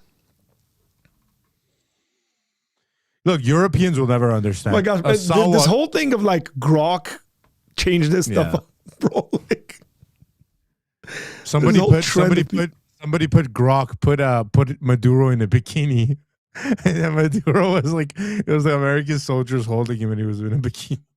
oh gosh, that's horrible. Oh, there it is. Go up. Go up. That was Ayatollah. Who cares? That's so funny. That's so good. This is the kind of stuff Grok. This is the kind of good work Grok should be doing, bro. That's great work, honestly. I hate That's AI, great bro. work. Just mock these people, man. I hate AI Mock these so people. much. By the way, European / what are Australians? Their own thing. Australians they'll never understand this kind of like meme world that the Americans do. Like, you have to be purely American, where you can like literally go bomb country's military infrastructure, air defense systems, take their dictator, put him on a flight to New York, bring you, and then have like your president putting out like whatever, like rap videos. Like that's like purely American. It's the modern. It's propaganda. Propaganda of that sort was done in different ways. Now, because of meme culture, because of the internet, because of all that stuff is being done, and I think they're utilizing that kind of stuff well. They have. Yeah, I mean, part of the reason why Trump won the election was because he went on all those podcasts. People like the Democrats completely undervalued the power of podcasting. Yeah, but I wouldn't call it propaganda, only because they're not the sole, like, they don't control media in that sense. Oh, did you see? Right? Did you see the whole thing about? Yes, you're right, but it's propaganda nonetheless. Did you see when he said there was a $50 million reward, and then Trump goes, "Don't give it to anyone. We deserve it." That's hilarious. Look at this. This is so funny. That's hilarious. Watch this. You're gonna die. Than the following points. Nicolas Maduro was indicted in 2020 in the United States. He is not the legitimate president of Venezuela. That's not just us saying it. The first Trump administration, the Biden administration, the second Trump administration, none of those three recognized him. He's not recognized by the European Union and multiple countries around the world. He is a fugitive of American justice with a $50 million reward, which I guess we saved $50 million. And we should make sure. Yeah, exactly. But don't let anybody claim it. Nobody deserves it but us. But I want to be clear about one thing. Nicolas Maduro had multiple opportunities to. He's like, nobody deserves it but us. That's funny. He's gonna come out and be like, "Hey, we're giving Americans. We're gonna separate this $50 million and give it to the military." Imagine, bro. Imagine. Hey, President Trump, I got an idea. Whoever was involved in this entire mission, boots on the ground, helicopter pilots, drone operators, all of them, split the 50 million and give it to those people. I'm telling you. Yeah. Because they're the ones who actually did it. Give it to those people, man. They will love you. Yeah. Because they said something like, "Oh, the youngest person involved was 20, the oldest person was 49." I don't know how many folks were actually involved in this whole mission, but that'd be hilarious. Australians, Anglo-Saxons, yes, we do understand it. Hello, not Rocco. Sawa slang for rocket science. I guess Rocco means. Yeah, no, y'all don't understand it. It's an American thing.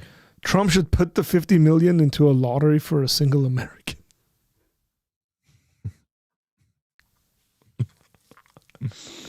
Look at I just sent you a clip of Zoran Mamdani, the vice president of the United States, talking about the situation.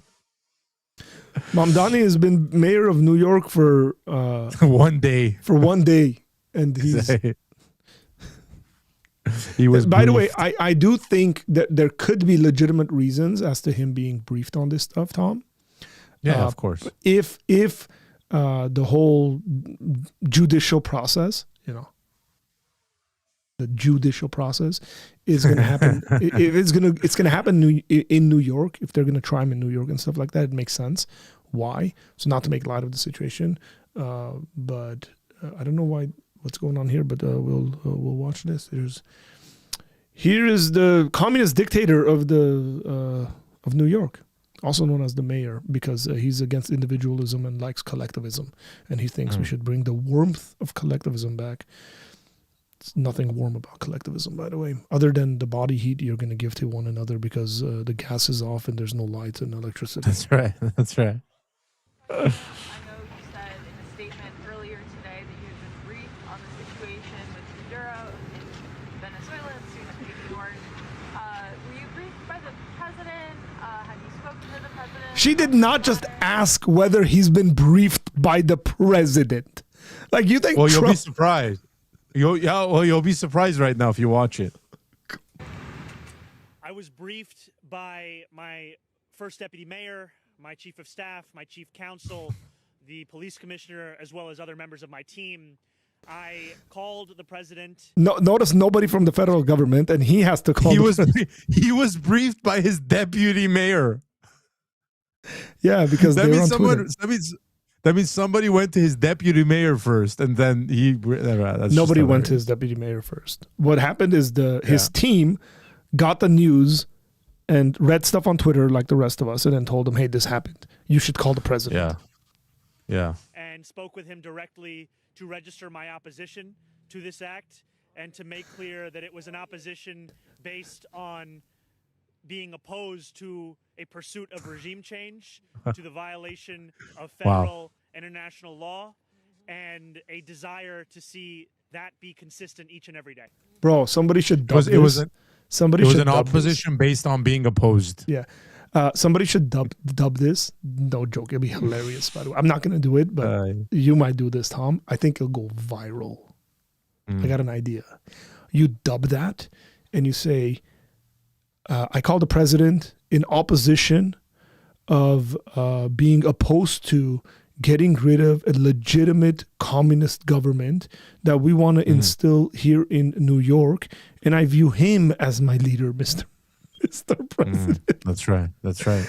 Dub something like that about like how can you get rid of a communist socialist government? It's supposed to bring the warmth of collectivism. Yeah, Maduro might be the deputy mayor if all goes well for him. It's so funny, man. It's going to happen in New York. I believe the plane that was carrying Maduro landed. So Trump said it's either Florida or New York. I mean, if they have that choice, I'd go with Florida. Because the New York, I don't trust the judges in New York and all that. I mean, it would be a federal case in New York, so it's not like Letitia James would be handling the situation. Bro, what's funny is the Somali government, I just sent you a message. The Somali government sent out a message to libs of TikTok, and look what they wrote. That's just so... There's so much happening today. There's so much happening that's why today. we couldn't leave this till Monday. Look what they said. Bro, this can't be real. Like, okay. That's 100% real. Is this true? Stop laying about it says Somali. this is from the Somali embassy in Serbia. I mean, they're verified. Yeah, stop lying about Somalia. Stop laying. Stop laying about. Oh, laying! No, this can't be real. That's the funny part. It's the laying. I didn't even catch that. This can't be real, bro. This has to be fake. No, it's real. It's 100% real. Did somebody ask if this is true or false to Grok? I mean, Elon Musk responded laughing at it, so. Where did you learn to spell? The Quality Leering Center? That's so bad. Yeah, because that was actually a place. You know that, right? Yeah, I know. Oh, this is bad. This can't. Yeah. Anyways, the memes and stuff going around are funny, but it is a serious situation, you know? Oh, it's absolutely serious. See, I look at stuff like that, I immediately think it's fake. I think it's all like AI stuff. So now I'm just like looking in the comment section for people to be like, Grok, is this real? Is this fake? Just looking for comments like that to validate stuff. So look, the responses have been interesting. Before we jumped online, I was telling you, like Marine Le Pen, who's sort of like the right-wing leader of France, who's all tried to win multiple times, never really got there. But like she put out a post completely opposing what Trump did, right? And then like you get someone like Emmanuel Macron, who is, I would say, like leftist moderate to the left, came out in support of it. So like it like something I put up on Instagram is like conservatives or people in general. I'd say people in general, like conservatives, liberals, right, left. When it comes to foreign policy and actions like this, they're not monolithic. Like so, you could say like 99% of the times, like Republicans will be pro-guns, and or the right will be pro-guns and the left will be pro-gun control. Like you can make a statement like that. It's a majority of the time.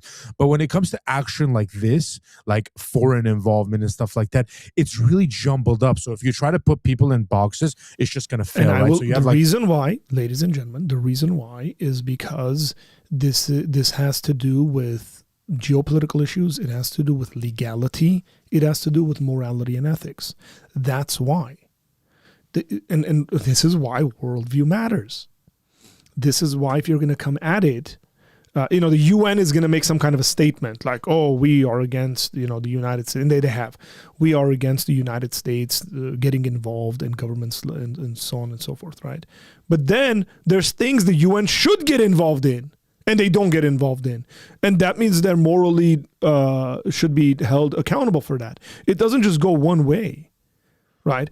By the way, just opened up my Instagram here on my phone. It says Trump says Maduro and wife Celia Flores indicted in Southern District of New York on narco and terrorism charges. Yeah. So I told you they were building up the legality of, hey, we're going to take all these cartels, we're going to designate them as terrorists. That was opening up the way to legally pursue action this way. That's not a bad thing because it seems like the people involved are trying to do this legally. Now, they couldn't try him as a terrorist if they hadn't designated the cartels as terrorist organizations. You see how that works, ladies and gentlemen? That's how that works. I think Nick is housing Maduro. I think he's holy heat. I think he's also being brought in on. I skimmed through the indictment. There was an unsealed indictment, so you can actually read most of it. But I think there are some gun charges there too, related to the narco trafficking and all that kind of stuff. Yeah, which would make sense. So, oh, there's a video Fox News just released. Oh, it's 40-something new minutes. Let me see. Let's play this. He's arrived in New York. Have you seen the video of him? Yeah, I saw him coming down the plane. What? Pretty intense. And again, I want to remind people that other governments would have just gone in there and shot this guy. Just want you guys to be aware of that. Oh, by the way, in other news, did you see the jewelers got arrested? Yeah, I did. I saw some stuff come out. Yeah, I'm not going to post that, man. Brother, I'm so into that story. Like, I'm so into that beef. It's unreal. Yeah. Like, I'm fully following that beef. By the way, the Mexican president is a Jew who's against what Trump is doing. Yeah. So what are the Jews doing there? And they're failing. One bad apple, I guess. Totally unrelated, but I'm supposed to take a course on the history of the Armenian Apostolic Church in the spring for seminary. Wow. They actually offer that at your seminary. What seminary are you going to? Any resources you'd recommend, Arthur? I have some friends, but they're like, I have some friends that are experts in specific aspects of Armenian Apostolic history, like textual manuscripts and all that stuff, but like they're very specialized. So this is very interesting. What seminary are you at? That they're actually offering that course. Yeah. You just missed. We had a guy in here. He could have helped you out. Just missed it. Yeah, I just missed it. See this comment? Yeah, that's funny.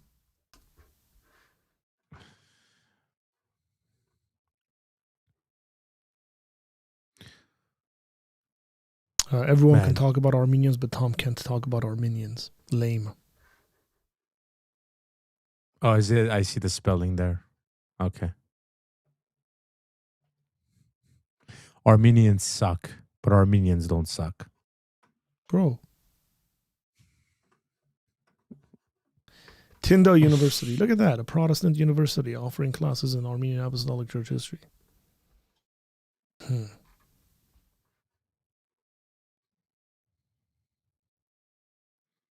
Interesting. Yeah, I don't know. I can't. You're gonna have to ask someone else. Osama wasn't even real, Jesse. We don't even know if Osama existed. Who knows if we killed him or not? Yeah, because he was a Mossad agent. He's living in Israel right now. His real name is Benjamin Netanyahu. He shaved, and then everybody thought. Tom, what seminary would you attend if you could go for free and had the appropriate amount of time? Man, I would probably, if you asked me this like a few years ago, I would have said Masters, because I always thought like if I could attend, I would go there, which is John MacArthur was the president of Masters before he was taken away, so sadly. But right now, I don't know. I've never been interested in seminary or seminary courses. It's never been my thing. I applaud people who do it, but yeah, I would say probably Masters if I had a choice. It aligns with my theology. Tom would actually Tom would actually end up at Westminster Theological Seminary in Philadelphia. Yeah, I mean, I'd love to go to Philadelphia and that's a reform seminary, by the way. Yeah, definitely wouldn't go to Fuller.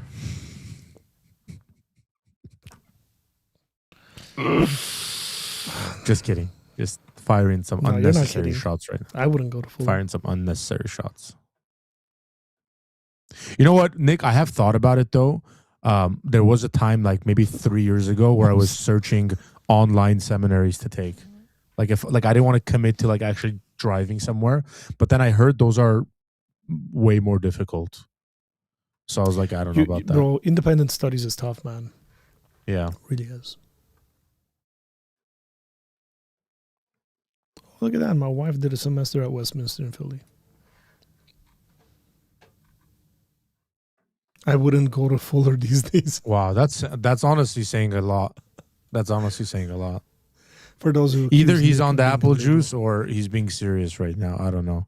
No, he's not on the apple juice. He's carrying a kid.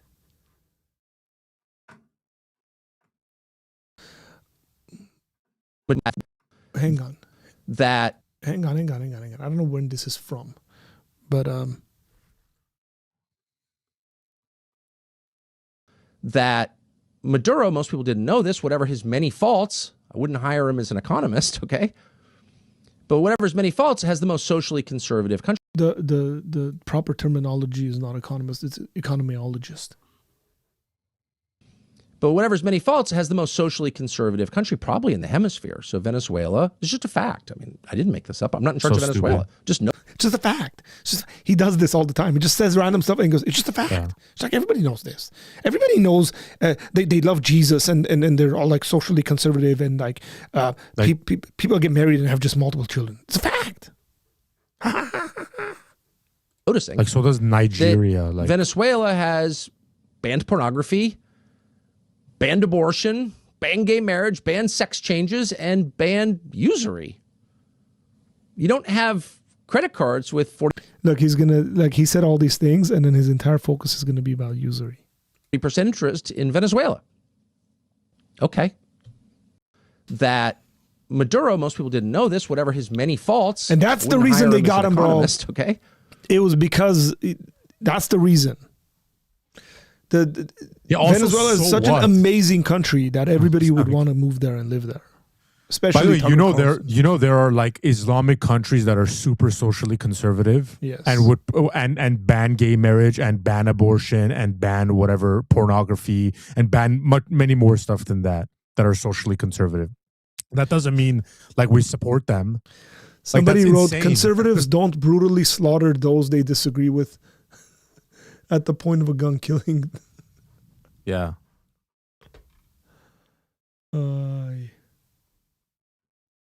Yeah, that's such a bad argument from him. Like Tucker can do better than that.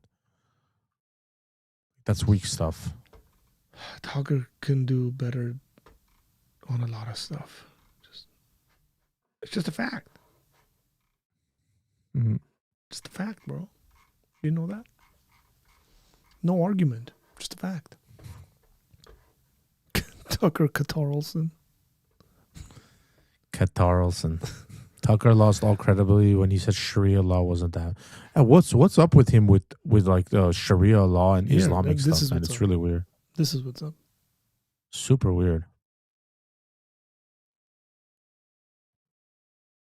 It's weird not being able to go teach at either Fuller or Talbot. That is weird. Yeah, it's absolutely weird. So yeah, let me just kind of conclude on a number of these things because we're past 2 hours. And Yes. we should call it a day. We should. Look, the purpose of this is we're going to wait for more information to come out and all that. But the purpose of it is try as a Christian, do your best to think Christianly about this, rationally about this, properly about this sort of stuff. Apply proper ethical theories. Ask questions like, is there a difference between the ethical theories that an individual puts into practice versus ethical theories that a government puts into practice? Are they asking two different questions? Maybe governments, the best they can do is use something like utilitarian ethics, where individually you might hold to a different kind of ethical system, a non-utilitarian system.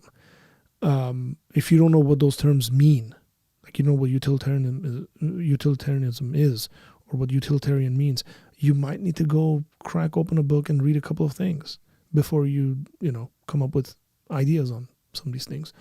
Don't fall victim to things like false dichotomies. Did they do this because of this, or did they do it because of this? No, they might have done it for 1,000 reasons.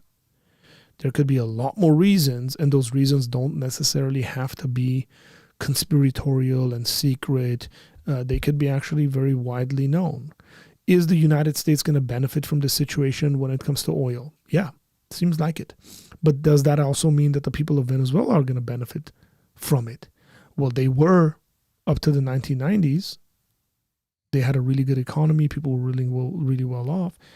If their economy is based on oil, like the Saudis are, maybe life could be very good for them, as opposed to having a dictator who's consolidated power and just using and abusing people, and people are starving, and they don't have freedoms. So it could be that. Will Israel gain anything out of this? Probably one of those being the relationship between Iran and Venezuela, and maybe even here's an idea I was thinking about. Maybe this is also a way to block the Iranian leaders from running to a country where they can find safe haven in, because they're probably about to run. So there's quite a bit of things. So think widely, think rationally, think biblically. How is God involved? Like, how do we look at these things theologically? What's God's sovereignty at play here? How can this benefit Christians? How can this benefit the gospel going forth? How can it hinder the gospel going forth? That is a wide way of thinking about these things, and it's okay if you don't have it figured out. I doubt any of us have it figured out. You should be very scared of individuals who think they have it figured out, because these are complex matters. And if somebody says, no, I got it figured out, here's why. Be very careful of those people. Stay away from them. Nick says, go ahead. I say most importantly, always trust, guys, that Zoran Mamdani will brief us on any important matter when that he gets we might not see when he gets briefed by his deputy. Hey, I was watching one of he did multiple swearing-in ceremonies, and one of them, the lady mispronounced his name.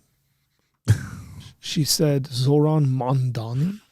And I was like, isn't his name's Mamdani? And because she was like, I, Zoran Mamdani. And he was like, I, Zoran Mamdani. And then I was like, I'll bet you anything, some conspiracy nut out there is like, see, this is a fake swearing in. That's why they did it under the wrong name. Dude, the funniest was when they invited all the pastors and stuff, and then the Islamic guy comes up, and he just looks like super nice. He looks he looked kind of gay, but he was wearing like the whole Islamic gear, and he like stood there and he was like, Allahu Akbar. Man, I was like, it was so intense. Like, did you see the way it started? I haven't seen it, dude. Oh, bro, hold on. I got to show. It was so intense. Like, it just went from like, now we're going to invite all these pastors, reverend, blah, blah, blah. And then this guy just went like super intense. I mean, we got to watch this before you go. Hold on.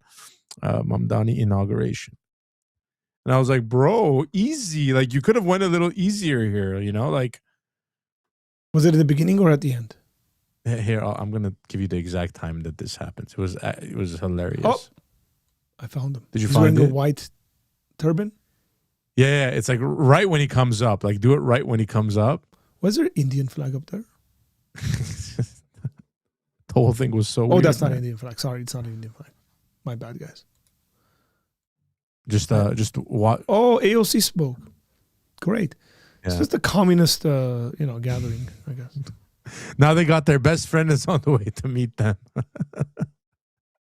Make this noise. Tandy. Bro, please watch this. It's so good. This is the one? Yeah, just watch it. Ya Allah, Ya Rahman, Ya Arham Rahimin, most merciful of those who show mercy, we turn to you on the... Hey, man, he's got a nice beard. It's just so funny. Like, why do you have to do that? Like, why do you have to say it in Arabic first and then like start talking just like normally? Oh, because God only speaks in Arabic, man. Yeah, but it's a flex. It's such a big flex there. Like, but it's not. It's a part of their theology, Tom. I know. When you read the Quran in English, it's not actually the Quran. And then he ends up like praying. It's something like you could hardly call it a prayer. By the way, it's just like, thank you for the diversity you've given us in New York. It's like, well, God, yeah, like that's generally the case when it comes to like political stuff. Like if you're looking at like they have multiple religions represented in the back, they got a woman rabbi. You know, it's like always the same nonsense. Yeah, it's so. Like, funny, I'm not man. sure. I know there's been controversy over this. Like if I was a pastor and they invited me to speak at an event like this, I'm not sure whether I could in good conscience get up and do it. Because it looks like a weird universalism. Yeah. I mean, unless you went up there and just like completely. Yeah, I mean, Franklin Graham did it. I think did a why not? decent job. You know, like let's say you're not going to be like, let's say they called you up, like you're not going to be feared not being invited to another like Zoran Mamdani event. Yeah, probably won't be called to that one. You could have fully gone all out. You know, oh man, I wish I was invited to that. That one I would take because I get up there and say, God, I thank you for destroying communism. Yeah. Arthur hates communism. Tell me about it, man. Yeah. Arthur was born in communism, bro. I was. I was born in the Soviet Socialist Republic.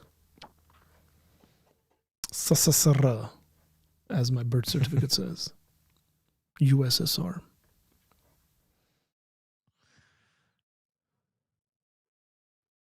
Good stuff, man. Look at that. Nick says, I've been invited to interfaith things and I've stopped going. It's probably a good thing, Nick.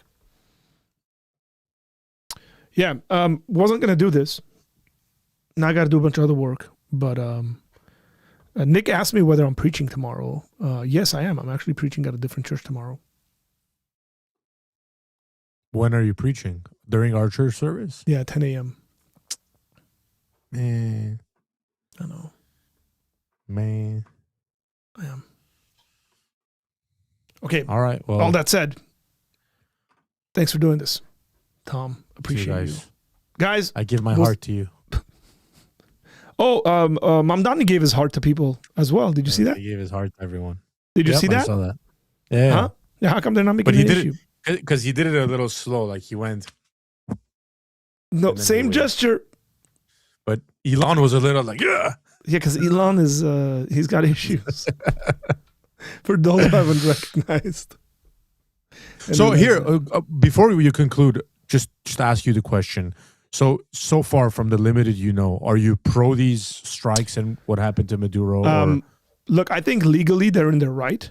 The way they did it seems to be like pretty ethical, where they attacked just military infrastructure. It'll be interesting to see how many casualties there are on the Venezuelan end. We haven't seen anything like that. No harm done. They're actually bringing the guy to the United States to put him on trial. Which, again, they could have gone in there and killed him. They could have even faked it. They could have said, hey, we went in there to arrest him. He pulled out a gun on us, so we shot him. Yeah. They could have done all sorts of stuff. That now you can get into all sorts of conspiratorial thinking. But they didn't. They arrested him. They're going to try him for all the charges. And what I would say is we got a pretty decent legal system. Probably very much unlike Venezuela, where the legal system probably doesn't work properly. So, that's right. Good stuff. Overall, I think, I would be hopeful that this would result in the betterment of life for the people in Venezuela. And that the country would just like start booming and doing really good, and folks would have their freedoms. So we will see, because I know people are talking about regime change. Like, no regime change has happened. Somebody said this. It's not there yet. Yeah. His vice president is leading the country right now. So it's still the same government. Unless... Oh, yeah. That's going to change. I'll give you a little... I'll throw you guys a little bone when it comes to the conspiracies. Unless somehow behind closed doors, the CIA had reached out to his vice president and said, hey, we're going to take out Maduro. You're going to become That's the very president. Likely. Very and likely. We will back you if you do things properly. That's a possibility. Very likely. So we'll see what happens. All right. With all Appreciate that said, it. God bless. Thanks, Tom. Hey, folks. Thank you. Thank you guys. God bless you guys. And we will most likely see you Monday. Take care.